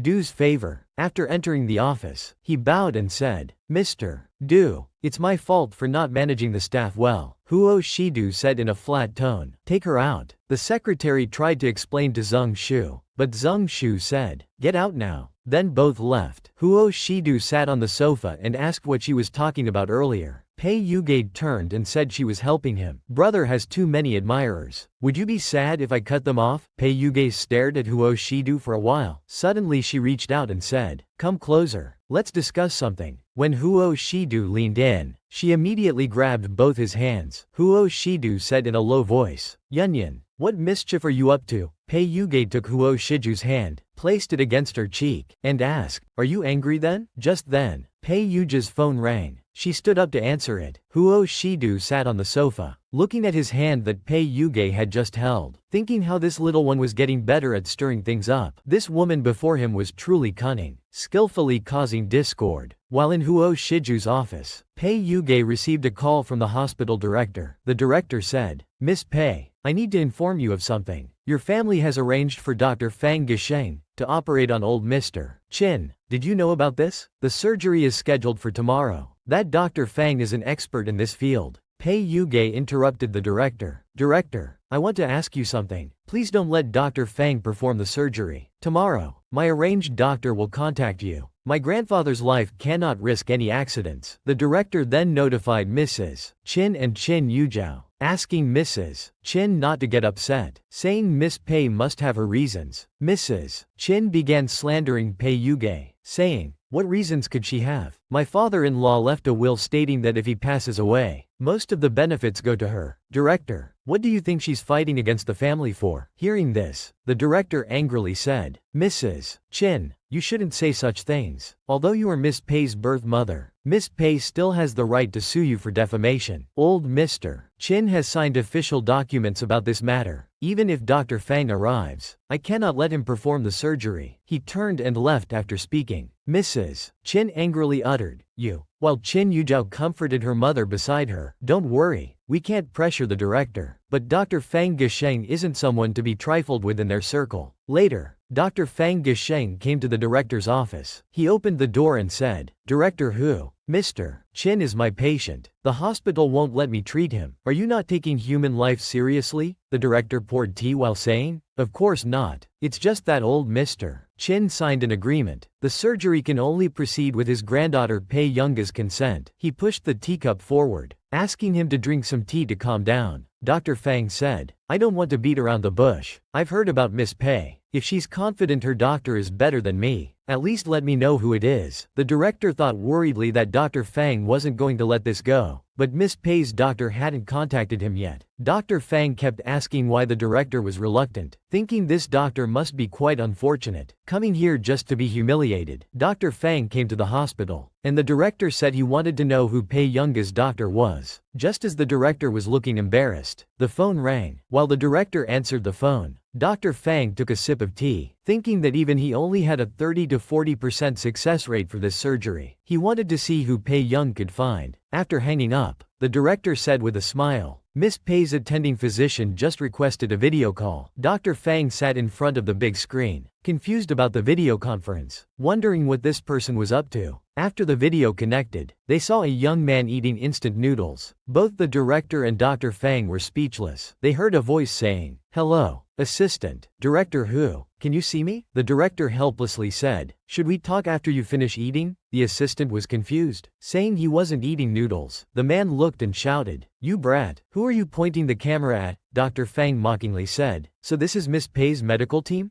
Just spent some money to find some fake team abroad? Though he thought the man looked somewhat familiar, the man introduced himself. Hello, I'm the director of the Second National Medical Research Institute. Mr. Stephen Chin's attending physician. Dr. Fang was stunned. The person Pei Yuge invited was actually this industry giant. He was quite unfortunate to be repeatedly humiliated like this. At Chin Yu's studio, an assistant reported, UGE, Miss Chin Yuzhao has applied to our studio. She wants to enter the entertainment industry. Logically, it would be more comfortable for her to stay in her brother's studio. Halfway through, he noticed Chin Yu's gaze. The assistant immediately fell silent. Chin Yu crossed his arms and ordered, Get rid of her in the first round. If she appears in the studio, I'll get rid of you. Understand? Pei Yuge is my only sister. Don't get it wrong. Meanwhile at the hospital, Chin Yuzhao and Mrs. Chin sat in chairs. Chin Yuzhao played with her phone, looking dejected. Mrs. Chin asked what was wrong. Chin Yuzhao said, I submitted my materials to second brother's studio but was rejected in the first round. Second brother seems to have really changed. Hearing this, Mrs. Chin said angrily, Everyone's rebelling. I shouldn't have agreed to let them find her back then. Pei Yuge turned and held Chin Yuzhao's hand, comforting her. Zhao Zhao, after Dr. Fang treats your grandfather, he will know your goodness. Just then, Dr. Fang walked over. Mrs. Chin quickly stood up saying, Dr. Fang, have you discussed with the director? Thank you for your trouble. After this surgery, before Mrs. Chin could finish, Dr. Fang snorted and interrupted. Mrs. Chin, you think too highly of me. Don't come looking for me again. Then he left. Mrs. Chin and Chin Yuzhao stood stiffly, not understanding why Dr. Fang was angry. See you next Monday. Look at this white lotus in front of us. She brought this humiliation upon herself, as the doctor she found told her not to seek him again. After Dr. Fang left, Mrs. Chin stood there, clenching her fists and grinding her teeth, saying, Pei Yuge must have said something to Dr. Fang. She's so vicious. Chin Yuzhao said beside her, since she wants her doctor to operate on grandfather, let's wait and see who could be better than Dr. Fang. One day, the latest news was again about the Chin family. During a live stream, Chin Yuzhao accidentally revealed that Pei Yuge had driven away Dr. Fang and found another famous doctor for Mr. Chin's surgery. Moreover, an insider revealed that Mr. Chin had already written his will, leaving most of his assets to Pei Yuge. People speculated whether a certain heiress was trying to get the inheritance quickly. When this news broke, many netizens started criticizing Pei Yuge for being unfilial. People were filled with righteous indignation. Inside Chin Yuzhao's entertainment company, the manager said, the company's marketing accounts have already joined in. I've also arranged people to follow Pei Yuge to see who she hired for the surgery. Once we step on her, your image as the heiress will be secure. Hearing this, Chin Yuzhao's face stiffened, stung by the word, image. She pressed her lips and said, What image? I am the real Chin family heiress. The manager smiled kindly beside her without saying anything. At the airport, Stephen hurried along, telling the young man not to play with his phone, saying Yuge might be waiting. Suddenly someone approached him. Steven stopped his hurried steps, thinking, "Who is this? Don't block the way." Then he heard Pei Yuge say, "Steven, finally we meet." Steven was surprised. "You're Pei Yuge?" As they were talking, camera clicking sounds came from behind. After taking the photos, that person made a call, saying they got the shots. The manager on the other end said to post it online directly, saying Pei Yuge hired a foreign quack doctor and was just having fun with him, not taking Mr. Chin's illness seriously. Never seen such a mother, speaking ill of her own daughter to her father-in-law. In the hospital room, Mrs. Chin said to old Mr. Chin, "Dad, you're still sick here. Look what Pei Yuge is doing. After all, she wasn't raised in our family. We don't know her background." Before Mrs. Chin could finish, old Mr. Chin interrupted, "Are you worthy of being a mother? Speaking ill of your daughter so righteously. Shameless." Mrs. Chin defiantly held up her phone saying, but the news online was caught by others. They couldn't all be trying to harm her. Old Mr. Chin slapped the hospital bed and roared, "Who took those photos? I'll have my lawyer sue them right now." Then he started coughing. The nurse quickly turned to look at old Mr. Chin. She glanced at the photo on Mrs. Chin's phone and thought the person looked familiar. Mrs. Chin held the photo up to the nurse asking, "Do you know who this is? Is he some kind of fraud or quack?" Looking at the photo, the nurse pondered, "Let me think who this is." Meanwhile in a restaurant, Steven was happily enjoying his meal. The young man beside him held his phone saying, "Director, Miss Pei, we seem to have been photographed secretly. And today's trending topics." Steven grabbed the phone from the young man, looking at the photos furiously. "What nonsense are these people saying online? I'll sue those keyboard warriors." Pei Yuge said casually, "No need to get angry, Steven. They hate me, not you. I'll just delete it later. It's just trending topics." But Steven said, "That's not right. What right do they have to talk about you?" Then he took out his phone and took a photo with Pei Yuge. Steven posted the photo online with the caption, "Me and my friend." He told Pei Yuge to leave it to him. Ho, fiercely protecting Pei Yuge. "Mess with my kid, there won't be a second chance." In the hospital, the nurse finally remembered. The person in the photo is Steven, director of the Second National Medical Institute. She showed the found photo to old Mr. Chin, saying, "Mr. Steven rarely takes surgeries. His schedule is fully booked this year. Miss Pei must have gone to great lengths for you. Sir, she really cares about you." Hearing the nurse's words, Mrs. Chin's face showed disbelief. How is this possible? How could Pei Yuge get someone like that? Dr. Fang also released a new video, saying he had confirmed that the Dr. Pei Yuge invited was indeed more experienced than himself. He hoped everyone would be at ease and stop attacking anyone randomly. Netizens commented below asking if he had been held hostage. Just blink. The Qingyu studio also reposted Steven's message. Zhang Shenglin, Yuncheng University's biology dean, former dean, and others all reposted it. Netizens were stunned. Is this crossing dimensions? Some netizens explained that Lin Lanjun was her grandmother, and Steven was her friend. When she got into trouble, half the scientific research circle came to her aid. In Huo Shiju's office, Zheng Shu said, Miss Pei being maliciously attacked was the entertainment company's doing, possibly related to the other Miss Chen, but this matter has been resolved now. Zheng Shu looked at Huo Shidu, asked, Master Du, do you need me to make an appearance next time? Huo Shiju's hand tapped the desk, casually said, they messed with my kid. There won't be a second chance. Zheng Shu nodded. Understood. Master Du doesn't plan to let that company continue operating? Drunk Huo Shidu is so cute. Actually teasing Pei Yuge. Huo Jia and Pei Yuge walked down the stairs. They saw Huo Shidu standing in the hall. Pei Yuge walked up to Huo Shidu and asked, Brother, you've been drinking? Why is your hair wet? Huo Shidu leaned half his body towards Pei Yuge, staring at him intently, casually saying, Is it Yun Yun? Being stared at like that? Pei Yuge's heart started pounding, not wanting to ask anymore. He grabbed the man's sleeve, intending to take him upstairs. Unexpectedly, the man suddenly gripped his wrist. With one hand, he removed the pen holding up Pei Yuge's hair. At that moment, Pei Yuge's hair fell loose, his bright eyes gazing at Huo Shidu.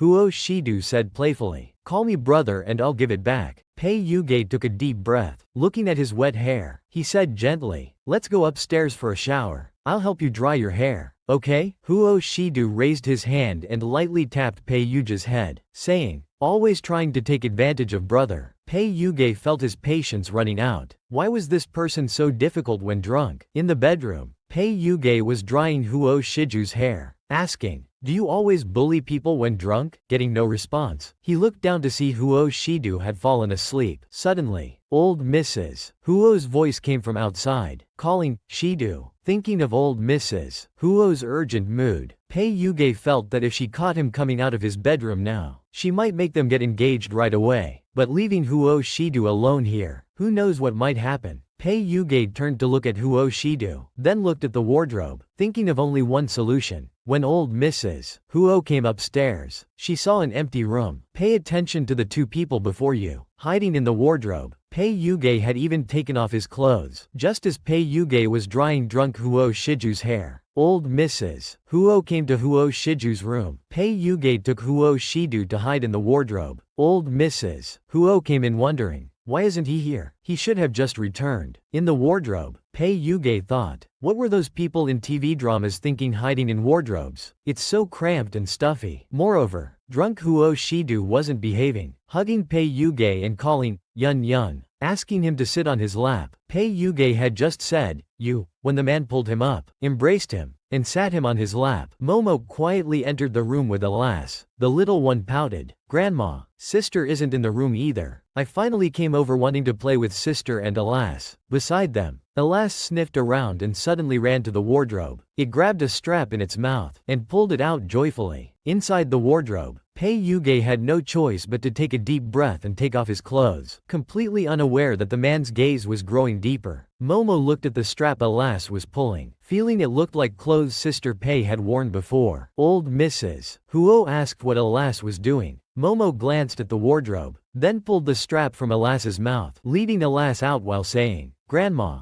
it's nothing. Alas, let's go home. There'll be roast chicken later." Hearing everyone leave, Pei Yuge sighed in relief. He turned to stare at Huo Shidu saying, "You did that on purpose." Huo Shidu leaned against the wood panel and lazily grunted. Pei Yuge had nothing to say and tried to stand up, but he lost his balance and fell back into the man's arms. Seems he poked the man's abdomen. Just as Pei Yuge raised his head to explain, Huo Shidu leaned close and asked playfully, "Where did you just touch, brother? Little greedy kittens. See you next Monday." The two were hiding in the wardrobe when Pei Yuge accidentally touched somewhere he shouldn't. When Huo Shidu asked Pei Yuge where he touched him, Pei Yuge said, "Feels nice. I'm going back to my room. Rest well." Then hurriedly closed the door and left. Standing at his bedroom door, Pei Yuge tried to calm his racing heart. Really can't handle this. Brother is too flirty when drunk. But it did feel nice. The next day when Huo Shidu came downstairs, Pei Yuge was already there. Seeing Huo Shidu coming down, he stood up awkwardly saying, "I'm going to the hospital." Watching Pei Yuge leave, Huo Shidu wondered what was wrong. Seemed like he was upset. The surgery was in progress at the hospital. Soon the surgery ended. Steven came out and told Pei Yuge, the surgery was very successful. The old man just needs to rest well. Pei Yuge thanked him. Mr. Chin stepped forward saying, "Young man, thank you for your trouble." Pei Yuge replied flatly, "It's what I should do." Mr. Chin continued, "You and Zhao Zhao." Before he could finish, Steven interrupted, asking Pei Yuge if it was time to eat. After agreeing, Pei Yuge said to Mr. Chin, "Mr. Chin, if there's nothing else, I'll head back first." Watching Pei Yuge leave, Mrs. Chin pulled Mr. Chin saying, "Weren't you supposed to ask him to say something nice about Zhao Zhao online?" Mr. Chin helplessly held his head. "Brother was wronged. What do you want me to say?" Mrs. Chin angrily said, "Look how badly Zhao Zhao is being criticized. Do you still consider her your daughter?" Mr. Chin shook off Mrs. Chin's hand and shouted, "Look at what Zhao Zhao has become. Every incident involves her. If it's not intentional once, what about 2 or 3 times? How can I trust her?" Just then, there was a clang sound of something falling behind them. This White Lotus is too good at this. When Chin Yuzhao arrived at the hospital, Mr. and Mrs. Chin were arguing about her. Hearing their argument, Chin Yuzhao's eyes turned red. She looked pitifully at Mr. Chin, then ran away crying. Mr. Chin called out worriedly, "Zhao Zhao." Mrs. Chin squatted down to pick up the fallen lunchbox, still muttering to Mr. Chin, "It's all your fault. Why is everyone taking Pei Yuja's side? Speaking to Zhao Zhao like that, she'll definitely be upset." Then she went to where Chin Yuzhao was sitting, holding her hand comfortingly. "Zhao Zhao,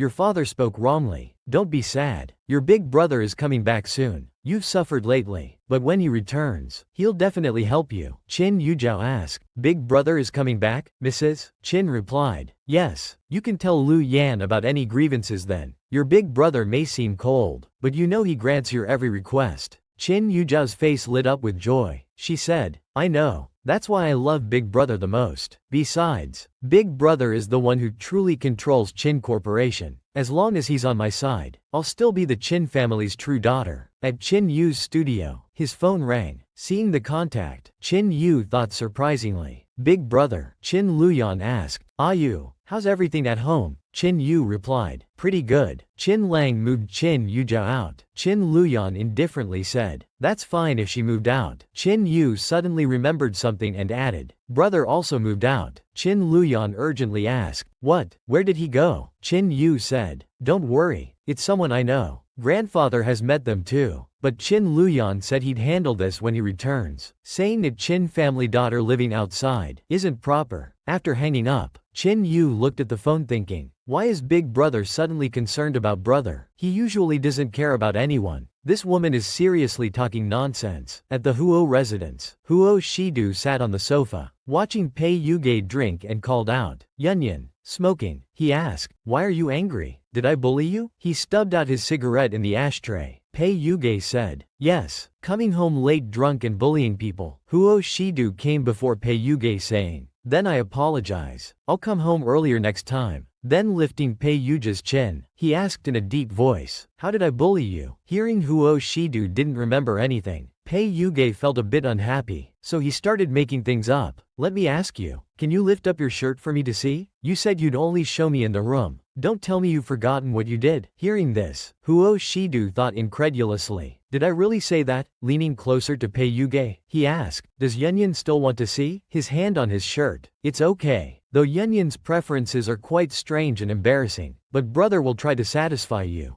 Pei Yuge grabbed Huo Shiju's hand. Shocked, he said, brother, shouldn't I be doing homework now? Then walked toward the bedroom. Huo Shidu watched his retreating figure thinking, so impatient, how could I get addicted to teasing him? The next day at school, Lu Yuanci walked beside Pei Yuge asking his deskmate, who's coming to your parent-teacher meeting? Pei Yuge casually answered, my brother probably, thinking he'd only mentioned it once to assistant Zhang, unsure if he'd come. Besides, I've suppressed my scores too much. Might get scolded at the meeting. Maybe I should ask Si Chenggen to come instead. Just then, Mr. and Mrs. Chin walked over. Mr. Chin said, brother, who's coming to your parent-teacher meeting? Dad. All three brothers could come to Pei Yuge's parent-teacher meeting. Even the usually absent eldest brother appeared. When Mr. Chin wanted to attend Pei Yuge's parent-teacher meeting, Pei Yuge refused. Thank you, Mr. Chin. Someone will come. After Mr. and Mrs. Chin walked away, Mrs. Chin looked at Mr. Chin, questioning, you agreed to come to school today just to attend his parent-teacher meeting? Have you forgotten how Zhao Zhao cried in front of you? Watching the two from afar, Chin Yuzhao called out, Mom,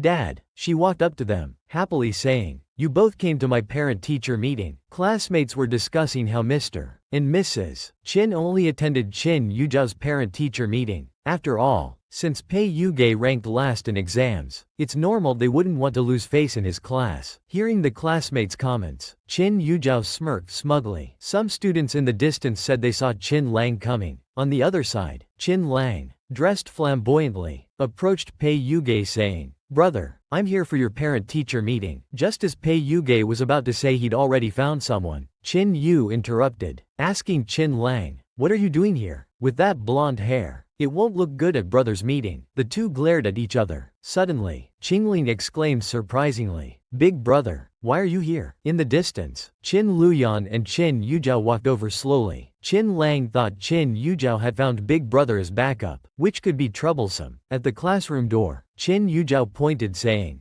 my classroom is this way. Turning her head, she saw Qin Luyan walking away. Qin Luyan came to Pei Yuge saying, sorry I'm late. Qin Lang was confused, wondering what was happening. It was quite a scene. Pei Yuge sat in the middle, Huo Shidu and Qin Yu on the left, Qin Luyan and Qin Lang on the right. When Qin Luyan arrived, Qin Lang said, "Big brother, I came to the meeting first." The three looked at each other. Lu Yuanci whispered to his deskmate, "You're something else." Qin Yujiao called 2 people. "You got 3. Pei Yuge looked at Huo Shiju's message on his phone and sighed. Yes, 4 conference rooms. All 4 attended Pei Yuge's parent-teacher meeting. Qin Luyan looked at Pei Yuge, thinking he never expected to have another chance. But brother might not have the same expectations of him as big brother anymore. Pei Yuge looked at Huo Shidu, wondering if he was angry. He tugged at Huo Shiju's clothes, explaining he didn't know they would come. He asked why he wasn't speaking. Huo Shidu calmly said, "It's my first time being scolded at school. I don't know what to say." After the meeting, classmates enviously said, "Are these all Pei Yuge's brothers? They're so handsome." Some students had thought before, Qin Yujiao having her parents attend was just to show off being the legitimate daughter. But look at Pei Yuge, despite his poor grades, people were competing to attend his meeting. Maybe it's because Qin Yujiao's character is too poor. Qin Yujiao was jealous, wondering how even big brother sided with him. While she was feeling jealous, Qin Luyan came over saying, "Let's return to the old mansion together." Qin Yujiao happily asked, "Really, big brother?" Thinking if big brother let her return, even grandfather would agree. Qin Luyan said, "Let's go. I prepared a gift for you." Today's scene was truly shocking. 4 brothers competing to attend Pei Yuge's meeting. The Qin couple passed by Pei Yuge, with Mr. Qin indicating he wanted to attend the meeting, but Pei Yuge immediately refused. The malicious mother viciously defended Qin Yujiao, clearly showing extreme dislike for Pei Yuge. Then Qin Yujiao slowly walked over, happy her parents came to her meeting. This sparked more discussion among onlookers about how Mr. and Mrs. Qin only attended Qin Yujiao's meeting, saying it's normal they wouldn't want to lose face in Pei Yuge's class due to his poor grades. Soon after, Qin Lang appeared on campus in a formal suit. "Brother, I'm here for your parent-teacher meeting." Pei Yuge hadn't expected him to come and was about to say he already had someone when suddenly a male voice from behind said, "What are you doing at brother's meeting? That blonde hair doesn't look good." Qin Yu pointed at Qingling, looking at the 2 brothers before him. Pei Yuge thought they looked less like siblings and more like rivals fighting for favor. Seeing this scene made his eyelids heavy. Just then, Qin Yujiao's voice came from afar. "Big brother, why are you here?" Instantly, Qin Lang and Qin Yu stopped their internal war and looked toward the distance. Qin Yu looked at him with disdain, thinking Qin Yujiao really had a way of even getting the big brother to come. Qin Luyan walked over unhurriedly. He walked right past Qin Yujiao's classroom, making her face freeze. "Big brother, my classroom is this way." But Qin Luyan completely ignored her. He walked straight to Pei Yuge saying, "Sorry I'm late." What was happening? Qin Lang and Qin Yu never expected big brother would also come to Pei Yuge's meeting, so the 3 brothers began their dispute, sparks flying everywhere. Deskmate Lu Yuanci whispered to Pei Yuge, "You're something else." Qin Yujiao called 2 people. "You got 3 missing 1. Seeing Huo Shiju's message that he was also coming, Pei Yuge sighed and said, "It's 4. Lu Yuanci had never seen parent meetings cause such a commotion. In the meeting room, Pei Yuge was sandwiched between his brothers, the atmosphere quite awkward. However, it looked like Pei Yuge had heaven standing beside him. Pei Yuge looked at Huo Shiju's poor expression, wondering if he was angry, so he tugged at his clothes saying, "I didn't know they would come. Why aren't you speaking?" However, Huo Shidu said it was his first time at school and didn't know what to say. Soon, this brief class meeting finally ended, and classmates began discussing again. Meanwhile, Qin Yujiao, seeing this scene,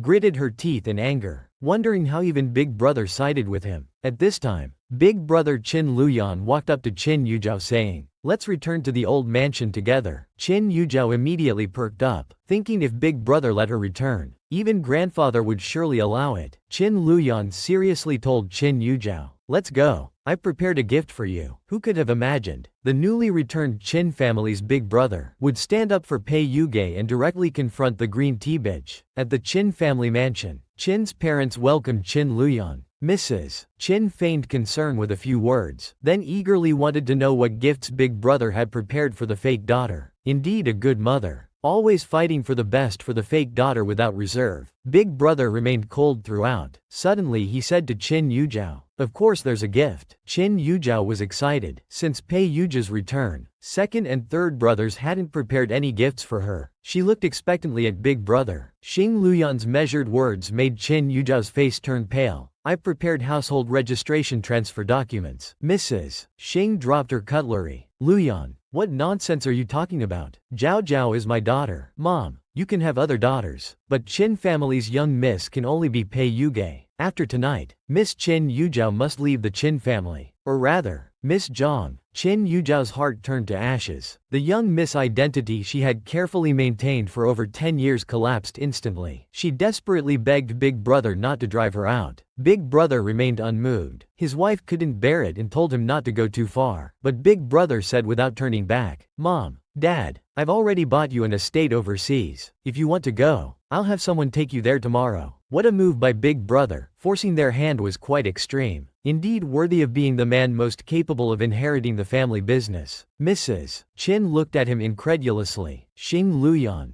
do you understand what you're doing? Rest assured, the things I've done in this life will never be washed away by the night rain." Xing Luyan watched Qin Yujiao's desperate pleading without a trace of sympathy. This time, he wouldn't fall for her tricks. He then violently shook off Qin Yujiao's hand and told her that everyone would leave early tomorrow morning. Pei Yuge was the only young miss of the Qin family. Seeing this scene, it was all too familiar to her. "In my previous life when I was seriously ill, I also knelt like this begging this woman for medicine. But in the end, she broke that bank card right in front of me." Qin Luyan lifted Qin Yujiao's chin, his eyes ice cold and chilling. "Qin Yujiao, you should be grateful I haven't killed you." Qin Yujiao trembled in fear. She had never seen Big Brother look at her with such eyes. This version of Big Brother was terrifying. The next day, explosive news from the Qin family shocked everyone. Qin Yujiao's fake identity was revealed to the world. When this news broke, her fanbase was instantly cut in half. Did you think Qin Yujiao would reform because of this? The scheming Qin Yujiao never expected her eagerly anticipated gift would be expulsion from the Qin family. When the news broke, it spread like wildfire through the school. Everyone called Qin Yujiao a white lotus. They thought Qin Yujiao would live peacefully after this. But unexpectedly she turned to that scumbag Chang. In school, Lu Yuanci heard this gossip and curiously asked Pei Yuge, "The Qin family must have some problem. Why care about that fake daughter Qin Yujiao?" Immediately realizing his mistake, he awkwardly said, "Young, I forgot you're also from the Qin family. It's fine. Don't treat me as part of the Qin family." Just then, two uninvited guests appeared. Chang Ziwei held Qin Yujiao's hand, angrily approaching Pei Yuge. "Hey Pei Yuge, know your place. Besides your looks, what can compare to Zhao Zhao?" Unexpectedly, Lu Yuanci stepped in front of Pei Yuge. "Chang Ziwei, as a man, why are you causing trouble for girls?" Chang Ziwei sneered. "Oh, found yourself a helper? Xing Yujiao is my fiancé. This was decided long ago. I'd like to know who dares to oppose the Chang family." As soon as he finished, Pei Yuge suddenly gave a cold laugh. Chang Ziwei immediately flared up at Pei Yuge. He continued provoking Pei Yuge. "Pei Yuge, what's the point of your pretense? Aren't you just jealous of Zhao Zhao? You think she stole your things? Look at yourself. Are you even worthy?" Before he could finish, Chang Ziwei was thrown over Pei Yuge's shoulder with a loud thud, heavily hitting the ground, not giving him a chance to get up. She stepped on his chest. "Classmate Chang, I've tolerated you for a long time. You dare act so arrogant in front of me? Get lost, or next time it'll be your head under my foot." A boss is truly a boss. Taking care of Chang Ziwei in public like that, must say, Pei Yuge handled it beautifully. Soon good news came from the research institute. Someone had bought Pei Yuge's project patent rights for 1 billion. This became trending news online. Someone quietly told Chang Ziwei, "That amazing boss in Building 3 is the director. Headhunted from overseas." Tisk tisk. A boss is a boss. Unlike us fighting over an intern position, Chang Ziwei pondered. That professor who rejected me before is now in Cloud City. Could it be the boss in Building 3? At this time, Chang Ziwei accidentally discovered Pei Yuge's little secret. He saw Jian Shi walking toward Building 3. He started plotting again. This scumbag was too much. Asking for another girl's number while having a fiancé. just to connect with the institute's boss. He tried to hit on his student. In the institute, Cheng Ziwei heard Jian Shi was the boss's apprentice, so he approached her. "Hello, Miss Jian Shi. I'm also an intern here. Could I get Miss Jian Zai's phone number?" Cheng Ziwei smiled gently, but had other intentions in mind. Even if Jian Shi didn't know that person, she was still a formal student. Through her, he would definitely have a chance to meet that person. Jian Shi thought Cheng Ziwei looked quite handsome, so she took out her phone to save his number. However, Pei Yuge saw everything clearly from upstairs. She couldn't believe that scumbag Cheng Ziwei was trying to hit on her student. She immediately made a phone call. After receiving the call, Jian Zai's expression immediately turned cold. Then she coldly said, "My teacher said not to give answers to irrelevant people." She turned and left. Other interns started discussing, even trying to chat up the boss. Cheng Ziwei stood there, completely deflated. He unconsciously bit his lip, muttering to himself, "Accepting a new student but not me. I'll definitely make them change their mind." The next day, the physics teacher stood at the podium and asked who would participate in the physics competition. However, no student responded. After a moment, Pei Yuge stood up under everyone's gaze. Students started discussing. His grades were at the bottom. He'd set a new record low. Wouldn't he just embarrass our class? Hearing the students' discussions, the teacher angrily slammed the desk and said, "If he doesn't go, who among you is willing to go? Anyone who disagrees, stand up. Otherwise." Lin Jiwei stood up and looked at Pei Yuge, saying, "The loser runs 10 laps around the playground while shouting, 'I'm an idiot.' Pei Yuge, do you dare?" Other students started whispering again. Pei Yuge's last test score wasn't even as good as Lin Jiwei's grandmother. How would he dare accept? He'd embarrass himself in front of the whole school. His deskmate Lu Yuanxi pulled at Pei Yuge's sleeve. "Young, since you don't want to go anyway," Pei Yuge casually replied. "Alright." Just as Lu Yuanxi was worriedly trying to stop him, Chu Zhixing held Lu Yuanxi back. He firmly said, "He can win. Now this would be interesting to watch." Big sister Pei Yuge finally stopped hiding her strength. Time to teach the overconfident one a lesson. Lin Jiwei challenged Pei Yuge in physics class. "Whoever loses runs 10 laps shouting, 'I'm a stupid pig.'" Looking at the problem on the blackboard, Lin Jiwei grabbed his notebook and started writing frantically. Meanwhile, Pei Yuge stood motionless. To others, this seemed like she was stumped by the problem. Lu Yuanxi could barely watch this suffocating scene. "I told you he couldn't do it." But Chu Zhijian disagreed. "Lu Ji, don't you think Pei Yi just looks a bit impatient?" Then, Pei Yuge picked up the chalk and quickly wrote on the blackboard. The students below were stunned. How could Pei Yuge be writing even more randomly than Lin Jiwei? A few minutes later, Pei Yuge was the first to put down the chalk. She then looked at the teacher indicating she was finished. By then Lin Jiwei had also finished. The teacher asked both to sit down. The teacher stood silently at the blackboard. Everyone thought Lin Jiwei had won. But unexpectedly, the teacher gave Pei Yuge full marks. Lin Jiwei immediately stood up. "Teacher, other teachers have taught me this problem before. His steps are completely wrong." As soon as he finished, many people started discussing eagerly. "Teacher Zhao is too much. Actually cheating. Actually cheating." Pei Yuge's teacher angrily slammed the desk at these idiots. "You're all hopelessly stupid." Though Pei Yuge's steps are indeed a bit advanced. Pei Yuge, your method used graduate-level knowledge, seriously beyond the syllabus. Where did you learn this? Lin Jiwei was shocked, his eyes widening in disbelief. Pei Yuge said it was from her brother, then turned to Lin Jiwei. "Classmate Lin, are you going to honor your bet?" Lin Jiwei's face fell. He then started running around the playground, shouting loudly that he was an idiot. This face slapping was too satisfying. When everyone looked down on Pei Yuge, she powerfully proved them wrong. When no one volunteered for the physics competition and the teacher asked the physics representative to go, everyone thought Pei Young was going to embarrass himself. Lin Jiwei was unconvinced and wanted to compete with him. After the teacher wrote a problem on the blackboard, the two went to the front. Lin Jiwei wrote frantically while Pei Young stood motionless beside him. Seeing Pei Young not moving, Lu Yuanxi below said, "I told you he couldn't do it." Beside him, Chu Zhijian whispered, "Lu Ji, don't you think Pei Yi just looks a bit impatient?" Soon after, Pei Young at the blackboard began writing quickly. None of the students could believe it. How could Pei Young write even faster than Lin Jiwei? Must be writing nonsense. After finishing, Pei Young put down the chalk on the podium. He dusted off his hands and asked the teacher, "I'm done.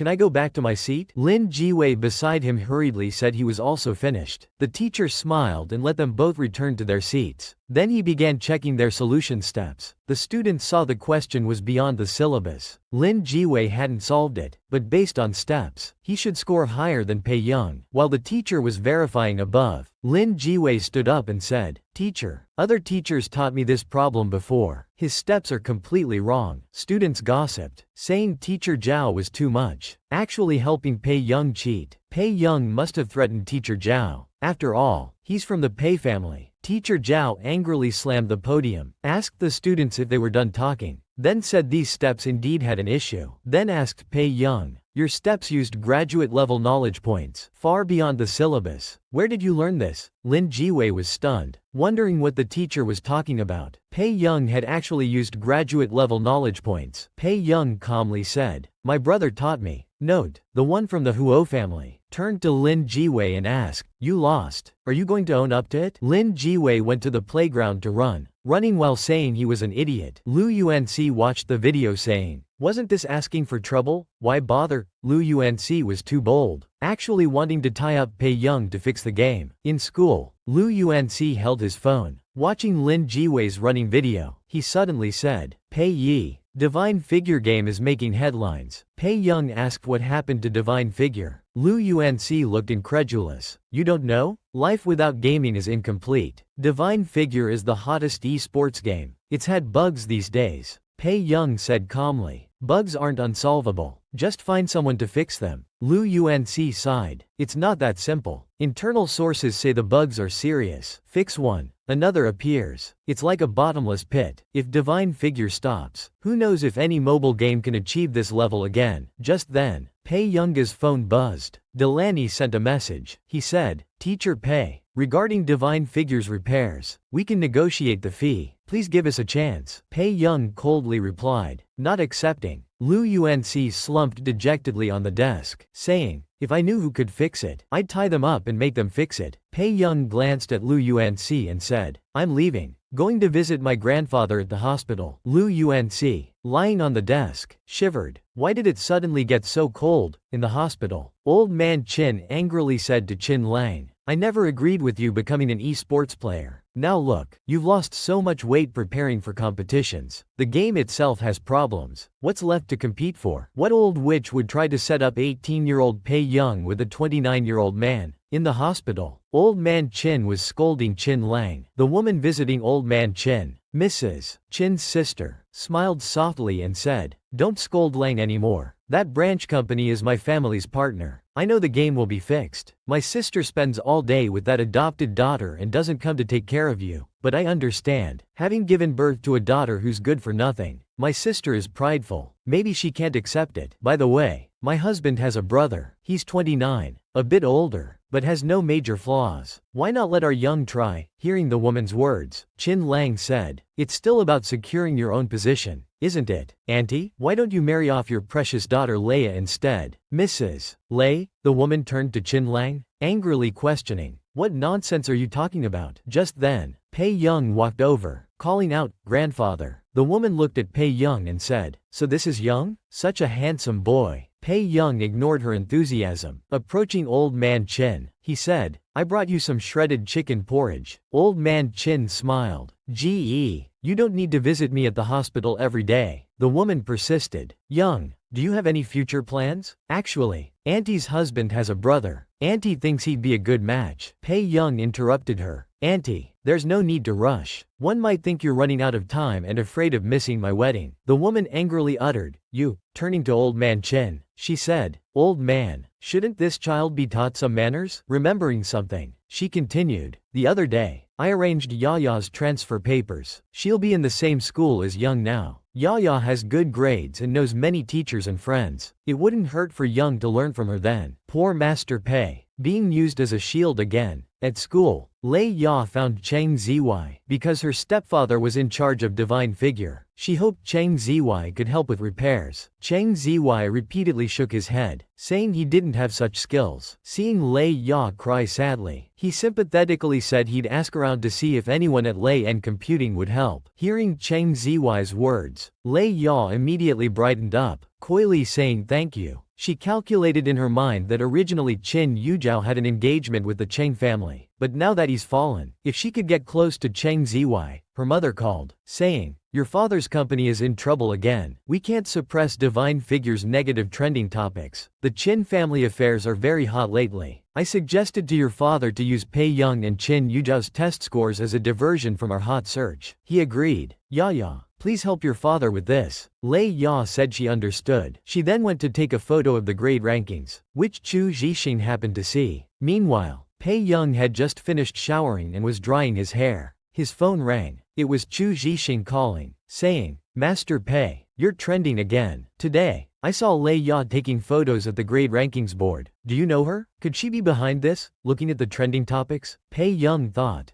"Daring to use me as a shield. How brave." He then released a new round of exposés. Lei Ya's stepfather's company subordinate reported, "Yesterday, Xiao Jia called saying he couldn't log into his account. After about 10 minutes, someone operated that account and started leaking our information. The man thought someone was deliberately opposing the Lei family. He made a phone call, saying, 'President Qin, this online matter wouldn't be your doing, would it?' Qin Luyan calmly said, 'President Lei, so you admit to using my little sister as a shield?' Lei's father said, 'Don't be too extreme. If headquarters finds out about this, will they let me off?' Qin Luyan said, 'Uncle, I just recorded what you said. This will serve as evidence in legal proceedings. President Lei, if you can't handle this game well, perhaps your junior can take over. See you next Monday, everyone.' Master Pei is truly Master Pei, not even batting an eye at 100 million. Lei Ya's stepfather called Qin Luyan, telling her not to go too far, saying even if headquarters changes people, they won't choose Qin Corporation. Qin Luyan confidently replied, 'How would we know without trying?' Meanwhile, Delaney sat in his chair, bewildered, saying, 'He rejected me before we even discussed payment. How could this be?' The Computing Institute's intern mentioned, 'Teacher, him not kicking you while you're down is already showing face.' Delaney was very confused. 'Why? What did I do to offend him?' The intern mentioned, 'At the game division, Lei Corporation yesterday, to suppress trending topics, used teacher as a shield.' Upon hearing this, Delaney became furious. 'What is Lei Corporation playing at? If we don't replace them this time, it won't do justice to all the hair I've lost from staying up late.' While Delaney was troubled, the intern had a flash of inspiration and said, 'Perhaps you could try Qin Corporation. Teacher is the Qin family's eldest daughter.' Delaney suddenly felt his headache disappear. In the hospital, Pei Young was peeling an apple for old man Qin. Looking at the old man who had just finished a phone call, he asked, 'Grandfather, you've been on the phone for a while. What's wrong?' Old man Qin said worriedly, 'It's all because of you. Third brother is depressed and listless because of the delayed competition. I wanted to find someone to help fix that thing.' Pei Young paused while peeling the apple and comforted him. 'Maybe they'll solve it themselves in these 2 days.' Old man Qin quickly took the apple from Pei Young's hands, saying, 'My precious, stop peeling. What if you cut yourself?' He sighed again. 'Your third brother has been working day and night for the competition. I can't bear to watch. Besides, Lei Corporation using you as a shield, grandfather doesn't want to give them a chance to redeem themselves.' Meanwhile, Pei Young saw on his phone Delaney's message about preparing to terminate the contract with Lei Corporation, asking him to send over the materials. He told old man Qin they indeed shouldn't give them a chance. After returning to the Huo house, he fixed the bug in just over an hour and even added a module. After fixing it, he yawned and fell asleep on the sofa. Pei Young was being too enthusiastic with Huo Shidu. He actually took the initiative to hold his waist. When Delaney finished handling the contract termination, Pei Young was asleep on the sofa. In his sleep, he dreamed of his mother's passing in his previous life. On his birthday, he came to a room, pushed open the door and walked in, only to see his mother hanging there. He stood frozen in place. People who came for the birthday party started gossiping. How could teacher Meng Ying hang herself? What will happen to Ji now? It's even Ji's birthday today. Are all geniuses this abnormal? In reality, Pei Young clenched his hands. Huo Shidu returned from outside, saw Pei Young on the sofa, and wondered why he was sleeping there. He came to Pei Young's side, took his clenched hand, and gently called, "Yun Yun." Unexpectedly, Pei Young suddenly wrapped his arms around his waist, pulling him towards himself. Huo Shidu quickly braced himself against the sofa. Then, holding Pei Young's hand, he said, "Yun Yun, let go of your hand. We can hug after you wake up." Let brother take you to bed, okay? Pei Young opened his eyes groggily, saw it was Huo Shidu, and said softly, "Oh, it's you." Then, he pressed his face against Huo Shiju's hand, and fell back into deep sleep. Looking at the sweet sleeping face before him, Huo Shidu said, "Yun Yun, you're such a rascal." Carrying the sleeping Pei Young, he called out, "Aunt Meow, please bring up the medical kit." The next day, when Pei Young woke up, he was very confused about where he was sleeping. He propped himself up on the bed with his hand but felt pain in his right hand. Bringing his hand to his face, he discovered it was bandaged. Just then, Huo Shidu came to the bedside and asked, "You're awake? Did you have a nightmare yesterday?" Pei Young asked quietly. "Did I do anything while I was sleeping?" Huo Shidu said. "Not really." Then he leaned closer to Pei Young and teased, "Well, actually, you were quite enthusiastic with brother." Pei Young. Inside YYDS school, Lu Yuanxi was playing the main god map game, praising. It was officially announced yesterday and fixed today, even adding new game challenges. What kind of genius is this? But this foreign director is really brutal to come up with such a setting. Then Pei Young walked over and smacked Lu Yuanxi on the back of his head. Lu Yuanxi asked confusedly, "Why did you hit me?" Pei Young replied, "Hope you'll speak more properly." Lu Yuanxi asked his deskmate, "You're not a fan of that foreign director, are you?" Pei Young answered, "No." Lu Yuanxi complained indignantly, "Then what's wrong with me criticizing him? He ruined a perfectly good game. Shouldn't I?" Pei Young turned to look at him, and he immediately became quiet. Pei Young took Lu Yuanxi's phone, saying he didn't know how to play. Hearing this, Lu Yuanxi immediately protested, "If I don't know how to play, who does? No one's better than me, okay?" Meanwhile, Pei Young had already started playing the game. Shortly after, he finished and showed Lu Yuanxi the phone, saying, "See? It won't take long if you play seriously." The phone displayed first place, YG. Second place was Lu Yuanxi's account. Lu Yuanxi was dumbfounded. "I've been playing for several days, is it just about not being serious?" At this moment, Chu Zhixing walked over. He patted Pei Young's shoulder and said, "Master Pei, your birthday is coming up in a few days. How are you planning your birthday party?" Pei Young replied casually, "We'll have cake at the Qin family mansion. If you want to come, I'll send you the address then." This mother's favoritism has gone too far, only arranging birthday parties for her adopted daughter while ignoring her biological daughter. When Chu Zhixing mentioned that Zhang Yujiao declined the debutante ball to celebrate in Cloud City instead, Pei Young asked confused, "Is there any difference between these parties?" Lu Yuanxi, still playing the game, answered, "Of course there is. The top debutante ball of two countries, where male partners are either young handsome princes or top noble young masters. With your birthday parties on the same day, she's planning to outshine you." Pei Young lowered his eyes and sneered, "Seems like she really enjoys birthdays." Meanwhile, Mrs. Qin told Zhang Yujiao, "Zhao Zhao, for this birthday party, Mom has discussed with your Aunt Chen to have it at the Cheng family. Thanks to the debutante ball invitation, Mrs. Cheng has a new appreciation for you. Otherwise, she wouldn't have agreed to help with your celebration."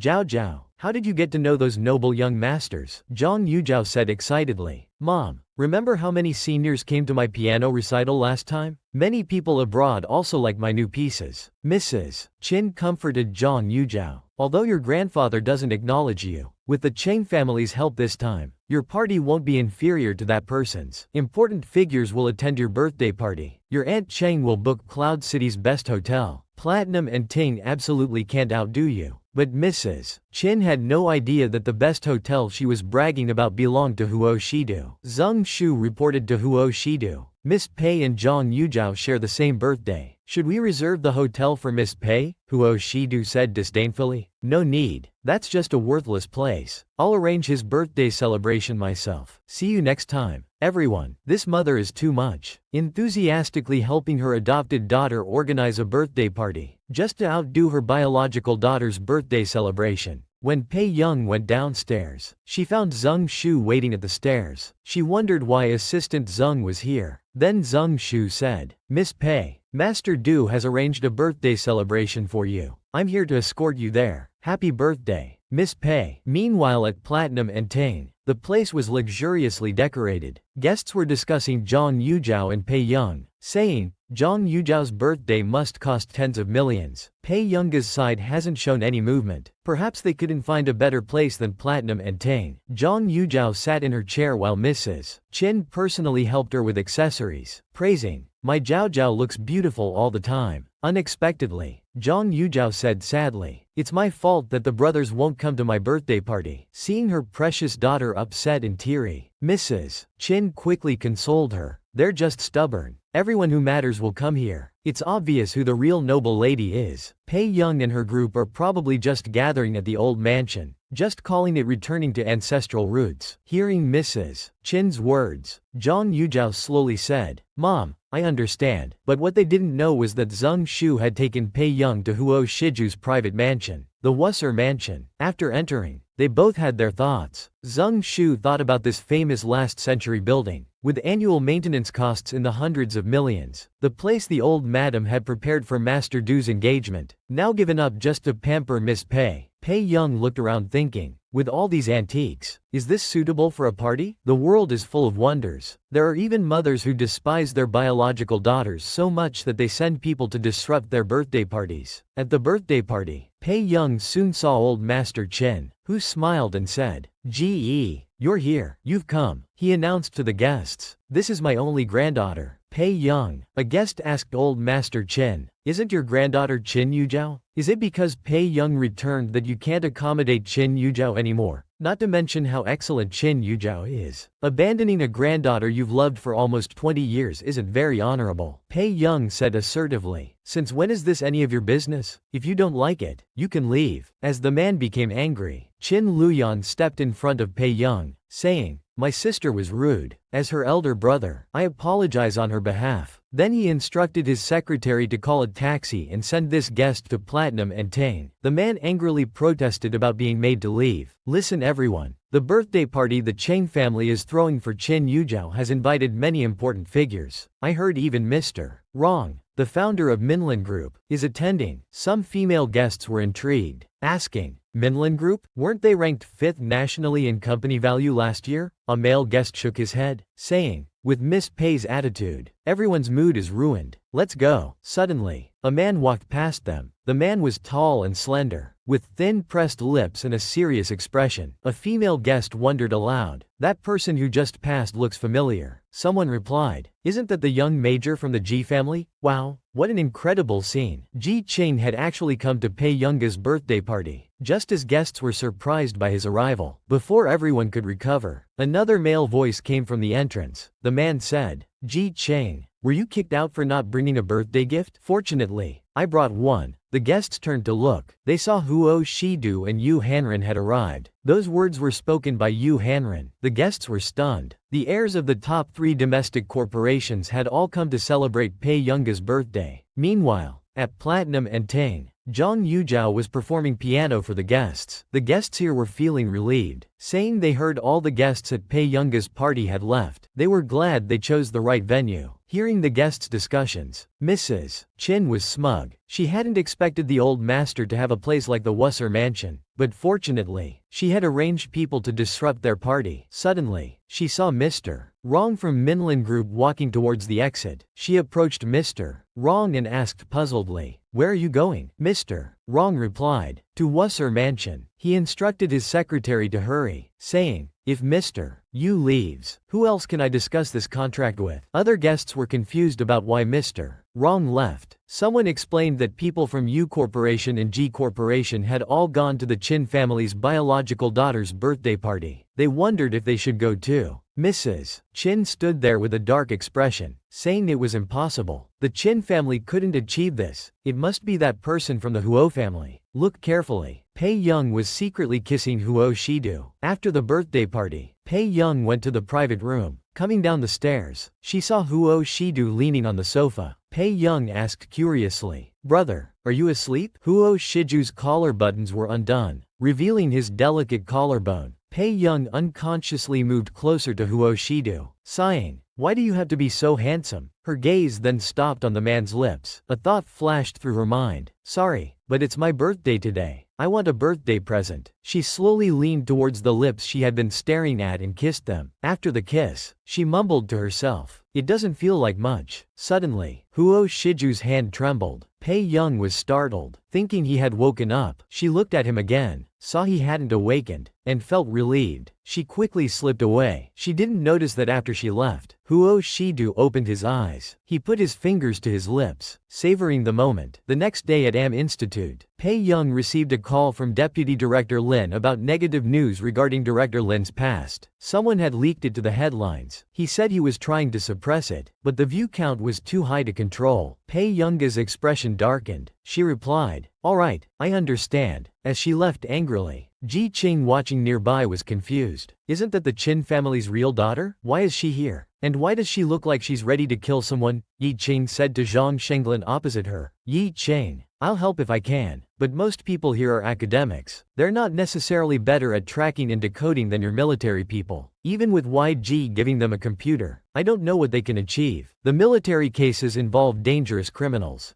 Ji Qing anxiously said, "You value them highly, but this case is very important to our military district. Please help me contact YJ again. For every kind-hearted stranger, there are unfilial children." Pei Young found the latest news on the computer. She saw reports saying Director Lin was once a mistress and had been caught in adultery. After checking the source, she found it was posted by grandmother's son, Lin Jianan. After discovering this, she deleted the post. Speak of the devil, her phone on the desk started ringing. It was Lin Jianan calling. He spoke sarcastically. "Pei Young, now that you've become a phoenix, do you still care about that old thing Lin Lanjin?" Hearing this, Pei Young coldly asked, "What do you mean?" Lin Jianan chuckled. "If you still want to see her, how about giving me 10 million first?" Suppressing her anger, Pei Young said, "I'll give you 50 million. Grandmother will be under my care from now on. Send me her address today." Then she hung up the phone. The thug next to Lin Jianan said, "Brother Nan, 50 million isn't enough. Why don't we do something bigger? Let's kidnap Pei Young too and get ransom money from the Qin family." Meanwhile, Ji Qing and his subordinates were waiting outside Am, planning to ambush. Suddenly they saw Zhang Shenglin escorting Pei Young out. The subordinate exclaimed, "Could she be old Zhang's long-lost granddaughter? Even you don't get this treatment." Pei Young said to keep an eye on them. She let old Zhang return and then left herself. Ji Qing ordered his subordinate Ah Wei to follow Pei Young. Pei Young went alone to an abandoned factory. After entering, she locked the door behind her. Turning to face Lin Jianan and his two companions, she asked where her grandmother was. Lin Jianan said, "Come back with me obediently, and you'll see that old thing. Otherwise, don't blame uncle for being unkind." Pei Young asked with a grim expression, "You deliberately lured me here?" Lin Jianan waved dismissively, saying, "So what if we did? You're quite brave, not running away and even locking the door." As he finished speaking, he reached out his dirty hands to grab Pei Young. Pei Young grabbed his wrist and twisted it. A crack was heard as the bone broke. Pei Young said coldly, "I just didn't want you to run away. Let's continue next time." Darlings, Lord Pei is truly Lord Pei, so domineering.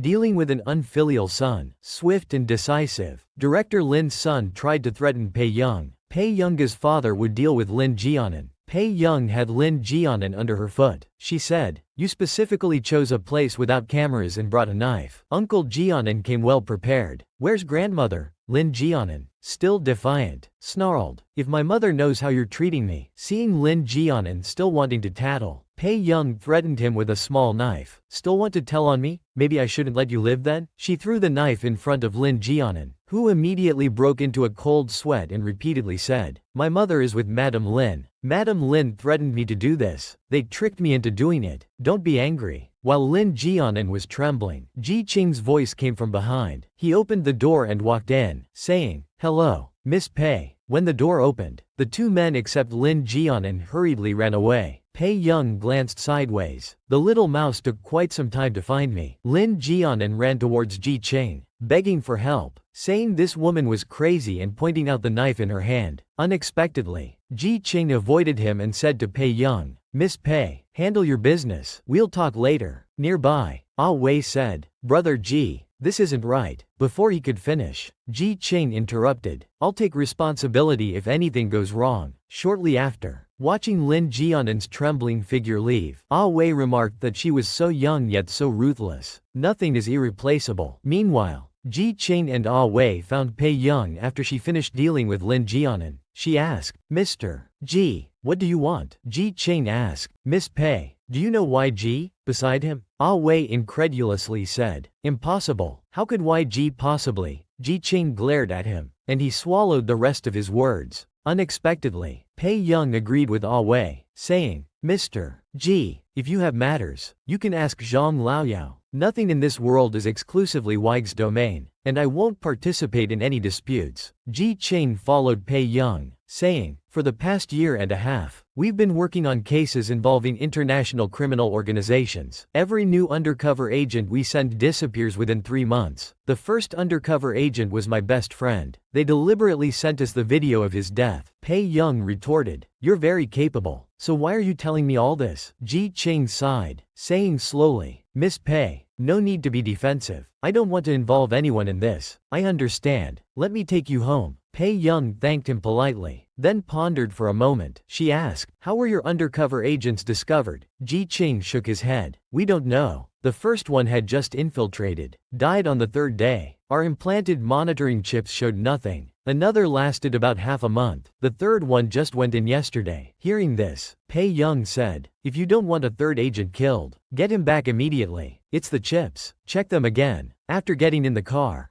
Ji Qing ordered Ah Wei to arrange another autopsy. Ah Wei didn't believe it at all, questioning who she was to be trusted. Ji Qing responded by telling Ah Wei he wouldn't need to follow him for the whole month. He sighed internally, thinking what a troublemaker. Is Ji Qing tired of living? He actually told Huo Shidu that he's interested in Pei Young. Jealous Master Du is so cute. In the Huo residence, Huo Shidu sat on the sofa. The housekeeper stood before him, respectfully saying, Mr. Huo, Miss is at the door. A friend brought her. At the entrance, Ji Qing and Pei Young walked in. Ji Qing said he'd accompany Miss inside. Pei Young apologized and said she'd go upstairs first. Downstairs, only Ji Qing and Huo Shidu remained. Ji Qing asked, Master Du, does Young usually stay at your place? The atmosphere clearly changed. Beside him, Huo Shidu was staring at him intently. Huo Shidu played with his lighter, asking Ji Qing, Young Master Ji seems very interested in Yun Yun? Ji Qing thought he'd never seen Master Du react like this before, so he added fuel to the fire. This young lady isn't at all like the rumors say. She's quite captivating. Miss Pei is of age and has no boyfriend. If the Qin and Ji families could join in marriage, it wouldn't be bad. Huo Shiju's hand stopped playing with the lighter. He said seriously, what did you say? Ji Qing smiled. Master Du, you should see how scary you look. Like you want to kill me. Young will have to marry someone eventually. Why are you so agitated, Master Du? Huo Shidu lit a cigarette and said coldly, in Cloud City, no one dares to touch my people. Extreme jealousy distorted his face. Back in her bedroom, Pei Young sat thinking in front of her computer. Lin Jianan said Madame Ning ordered him to kidnap grandmother, who's now in his hands. Why would he target grandmother? After searching on the computer, she suddenly understood. So that's why. She immediately made a phone call. Deputy Director Zhang, could you help me? I have some information that needs exposure. The information contained various scandals and discussions about Ning Group. On the other side, the person who saw this information dropped their phone. They collapsed to the ground in disbelief. How could this happen? Lin Lanjin should have been the one despised by all, and her granddaughter should have been begging on her knees. Speak of the devil. Suddenly someone stopped in front of the woman.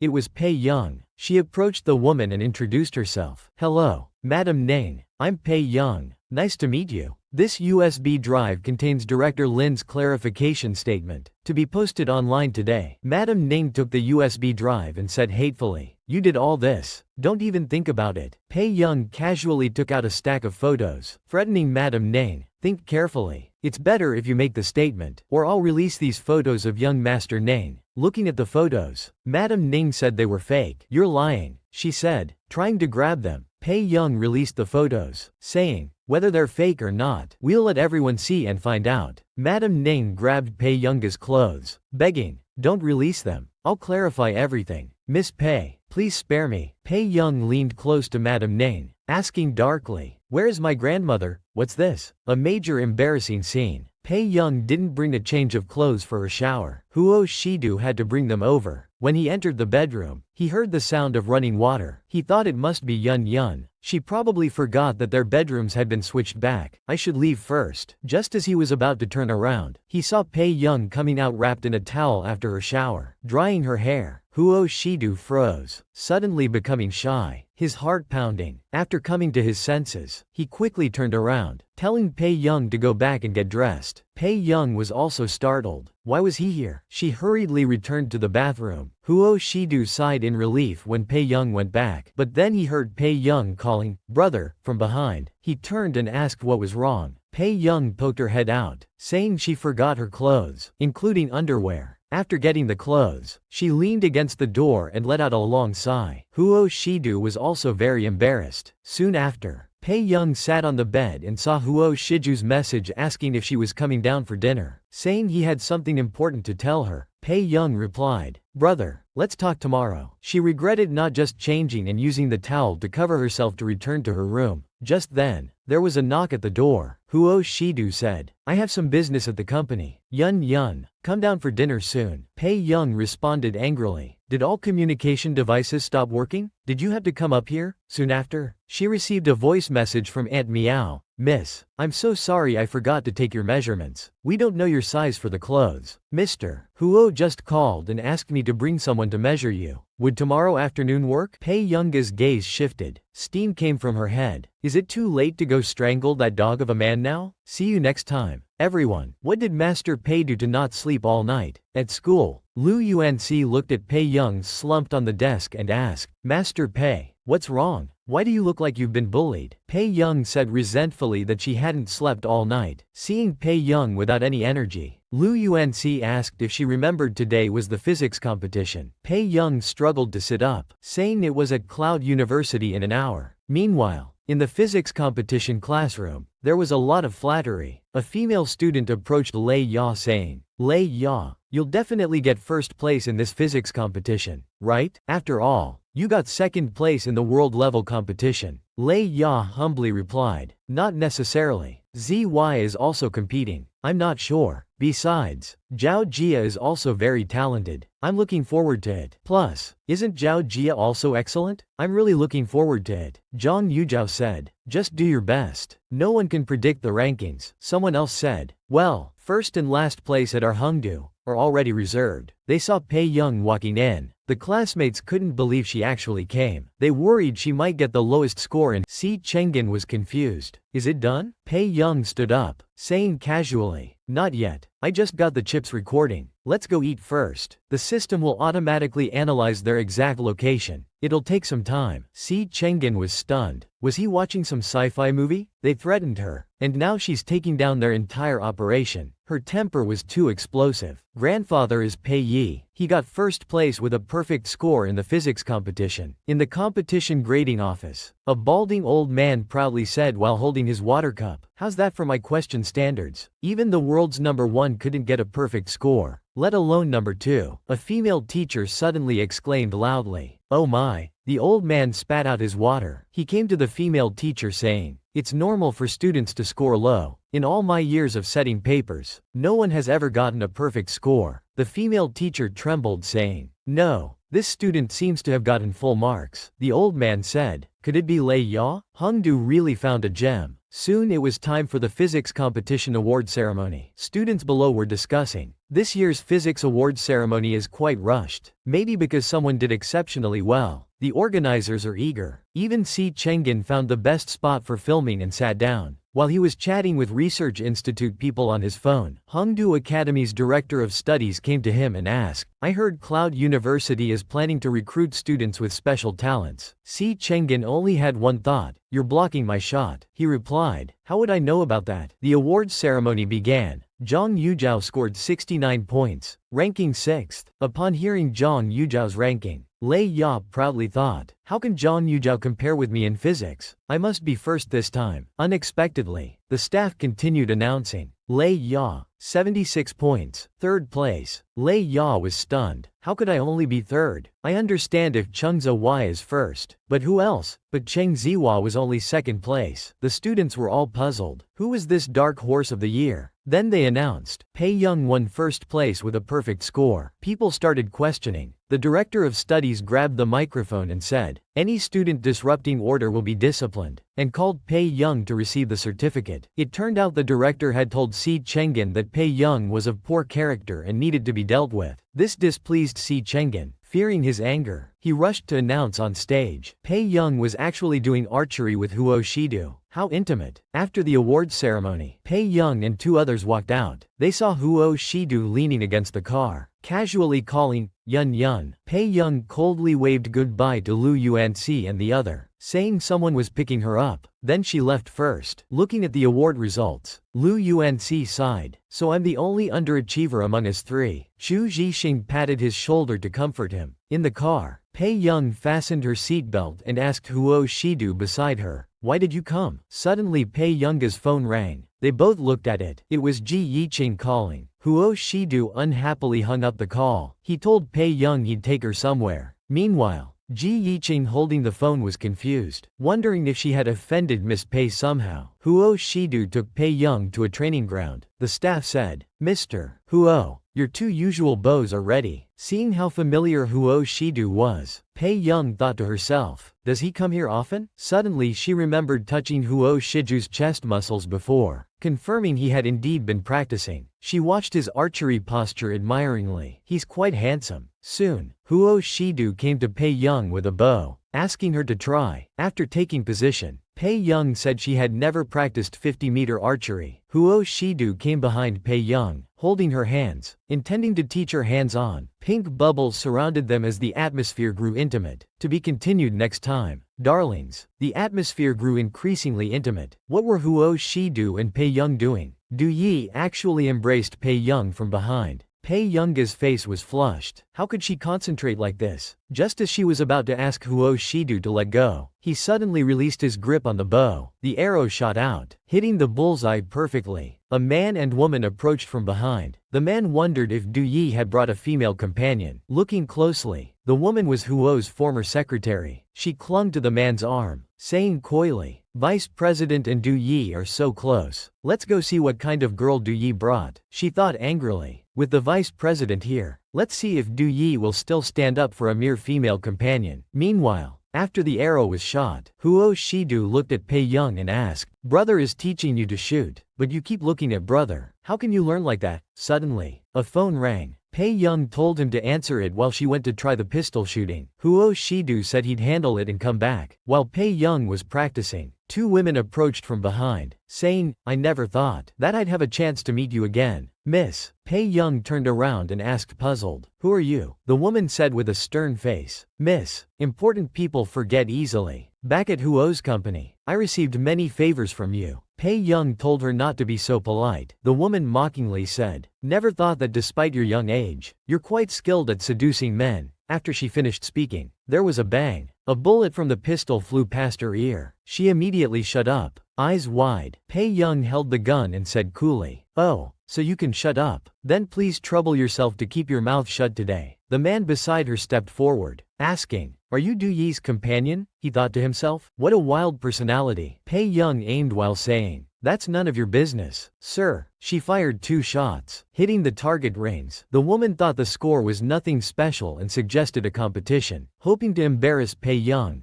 Just then, Huo Shidu returned and asked who wanted to compete. The man stepped forward saying, "It's just a female companion. Why is Du Yi so unhappy?" Huo Shidu walked to Pei Young's side, stroking her hair saying, "How could she be just a companion? She's the ancestor of our family. Grandfather is Pei Yin, who never shows mercy when slapping faces." Pei Young looked at the woman saying, "We can compete if you want. Vice President, are you willing to bet Fu Corporation?" Huo Shidu teased, "Yun Yun. The vice president probably can't make that decision, but 5% of his shares should be manageable, right? And I'll bet 5% of Huo Corporation. How about that?" The vice president glanced at the woman beside him, calculating. He was indeed skilled at shooting, And 5% of Fu Corporation couldn't compare to 5% of Huo Corporation. If he won, he'd profit. So he put his arm around the woman's shoulder saying, "Sure, didn't expect Du Yi to be so reckless." Huo Shidu looked at Pei Young, saying tenderly, "Anything to make my Yun Yun happy." The woman took the gun, wondering why someone like Du Yi would treat her so well. Pei Young turned to Huo Shidu, saying flatly, "There's a reason you have so many unwanted admirers." Huo Shidu leaned close to Pei Young, teasing, "But brother doesn't worry about admirers, only about the ungrateful wolf at home." On the other side came gunshots, 1-7 rain, 4-8 rains, 3-9 rains, and 2-10 rains, totaling 86 points. The woman confidently put down the gun. Then it was Pei Young's turn. First shot hit 4 rain. The remaining 9 shots were all 10 rains. Pei Young turned around, confidently saying, "I won." Huo Shidu adjusted Pei Young's clothes, praising, "Amazing." Pei Young reminded Fu Yanbai and his companion not to forget the bet. The woman pointed at Pei Young, angrily saying, "You clearly did this on purpose. You knew how to shoot but still competed with me." Pulling Fu Yanbai's sleeve, "Vice President, during practice, she couldn't even hit high scores." Fu Yanbai glanced at her. He turned and said he'd have the agreement drafted and sent to Du Yi. Huo Shidu looked at him, warning him not to scheme against his people, or even with old Master Fu's backing, he wouldn't mind teaching him a lesson. After Huo Shidu and Pei Young left, Fu Yanbai told the woman to stop following him. Then he turned and left. White Lotus Zhang Yujiao was too pitiful. Being troubled by questions Pei Yi created herself. Huo Shidu and Pei Young walked out of the shooting range holding hands. Pei Young looked at Huo Shidu and asked, "Didn't you say you had something to tell me?" Huo Shidu stopped and said, "Yes, there is something." He looked at Pei Young, with a serious face. He asked, "Do you like Yun University? I want you to stay in Yun City. So, will you try hard for me?" The next day at Yun University, the university team leader led a group of people over. He introduced the winners of the physics competition who came to visit Yun University, saying it might affect future special admissions. "You're all top students from Hongdu. Yun University shouldn't be too difficult for you." He turned to see Pei Young looking distracted. On the other side, Lei Ya crossed her arms and asked Cheng Ziwei, "Aren't you angry that Pei Young took first place?" Zhang Yujiao beside them said with disgust, "What's there to be angry about? Today is the mathematics competition between Yun University and the world-class Neely University. She dares to come to such an occasion? It'll be easy to expose her." In the competition classroom, the Yun University teacher said, "Our university is now behind by 7 problems." The team leader helplessly held his head. Cheng Ziwei stood up and asked the teacher, "Can I solve it?" The Yun University leader asked puzzledly, "Aren't you here from Hongdu to observe?" The Neely University team leader generously said, "Anyone who knows how can come up." Hearing this, the Yun University leader let him try. Cheng Ziwei went to the podium and started writing with chalk. The Neely University leader said, "Your Yun University is still behind by 6 problems. Can you continue with these 2 problems?" Student? Cheng Ziwei stood there looking confused, as he had no idea how to solve this problem. Below, Zhang Yujiao said, "Teacher, Ziwei got 2nd place in the competition. Why not let the 1st place try?" She asked Pei Young.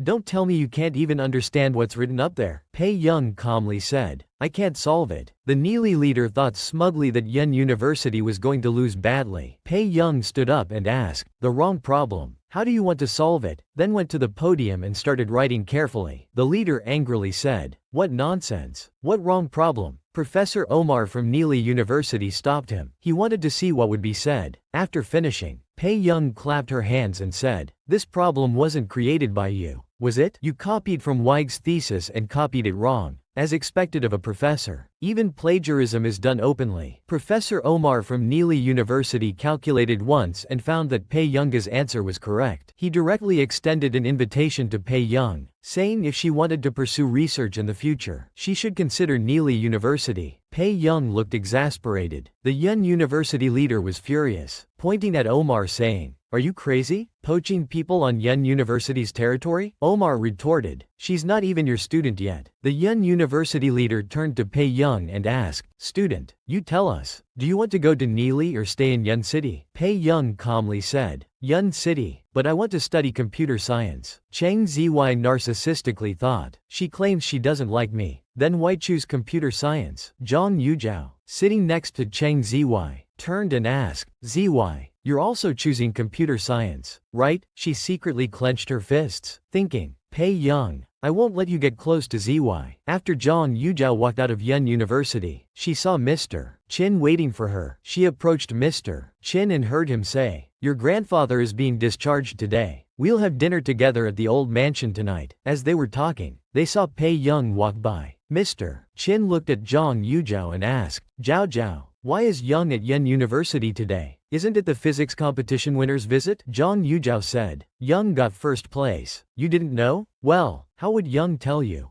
Big brother and others wouldn't say either. After all, it's hard to believe Young got first place. Hearing this, Mr. Qin had only one thought. Lu Yan must have pulled some strings. The White Lotus was best at stirring up trouble, and Mr. Qin was clearly being manipulated. Meanwhile, after Pei Young got in the car, she looked at Huo Shidu beside her and asked, brother, grandfather is being discharged and I need to go to the old mansion. Why are you here? Huo Shidu recalled Qin Yu's phone call saying, thank you for taking care of my sister during this time. Today we're bringing the old man home, and we're planning to bring Jen back too. After the meeting, he smiled at Pei Young saying, it's only right that I visit when old Mr. Qin is discharged. In his heart, he was worried Pei Young wouldn't return if she went. In the Huo family mansion, the three Qin brothers stood together discussing. Qin Luyan looked at Qin Yu and said, You, how can you be at ease letting Jen live with a strange man? Qin Yu confidently replied, don't worry, since high school, I've never seen young master do like anyone. Qin Lang looked at Madame Huo standing next to old Mr. Qin and said, why do I feel like this Huo family ancestor is trying to get on good terms with our old man? Suddenly Qin Luyan saw Zhang Yuzhao. He said coldly, Miss Zhang, why are you here? Lang, please escort Miss Zhang out. Mrs. Qin angrily shouted, why should Zhao Zhao leave? Qin Luyan said carelessly, take mom out too. Mr. Qin said seriously from the side, Luyan, is this how you treat your mother? Brother, I have something to discuss with you privately. Old Mr. Qin angrily called Mr. Qin's name. Pei Young consoled him, saying, grandfather, don't get angry. Then she looked at Mr. Qin and said, Mr. Qin, you can say it here. Mr. Qin asked, Young, is your first place in the physics competition real? Hearing this, old Mr. Qin immediately cursed, you bastard, is this how you should question your own daughter? Qin Luyan looked at Mr. Qin and questioned, Dad, do you really know Young, Mr. Qin was immediately stumped. He continued, you don't know her. What makes you think she cheated? He said this while looking at Zhang Yuzhao. Qin Lang also said, did that person tell you that Young solved problems publicly in the exchange competition between Yun University and Lee University, and received offers from both top schools? So who exactly is stirring up trouble with ulterior motives? It was so satisfying to see grandfather expose the White Lotus. Zhang Yuzhao's attempt to sow discord was exposed. She brought a glass of water to Pei Young and said apologetically, Young, it was my fault. I mentioned it casually at the time. I didn't explain clearly to Dad. Please don't blame Dad. I apologize to you. Please forgive me, okay? Pei Young casually picked up the water. With a splash, she poured it on Zhang Yuzhao's head. She said domineeringly, Miss Zhang, do I look like a magnanimous person to you? Huo Shidu came to Pei Young's side and said, Yun,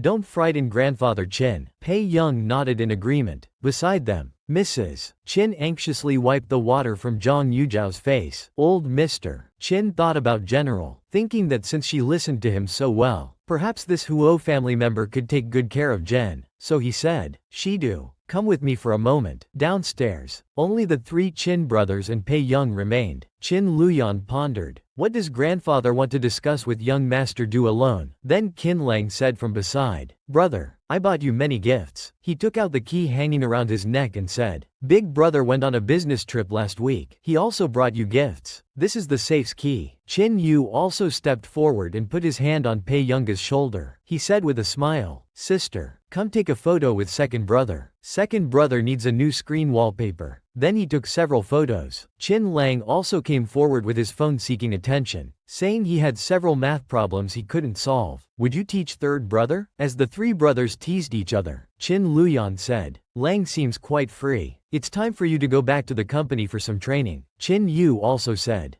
big brother, are you done with overseas business? Want to go on another trip? Qin Lang added, second brother is so busy with work, no need to specially find time to hang around sister. At the stairs, Huo Shidu helped old Mr. Chin down. He said, "Grandfather Chin, I'll take Yun Yun back now. I'll visit another day." The old man smiled and agreed, telling them to be careful on the way. Chin Yu asked puzzled, "Sister isn't staying at the old mansion today?" Old Mr. Chin said, "Stay for what? Doesn't your sister need to go to school?" Pei Young looked at Huo Shidu and said, "Let's go, brother." Huo Shidu smugly raised the corners of his mouth in front, while the three Chin brothers burned with anger behind. Old Mr. Chin watched the siblings' interaction. Seeing how much they cared for General, he felt satisfied. However, it seemed that compared to her brothers, Jen still preferred the Huo family member. Huo Shidu was so skilled. To comfort the angry Pei Young, he directly picked her up in a princess carry. After Huo Shidu and Pei Young left the Chin family mansion,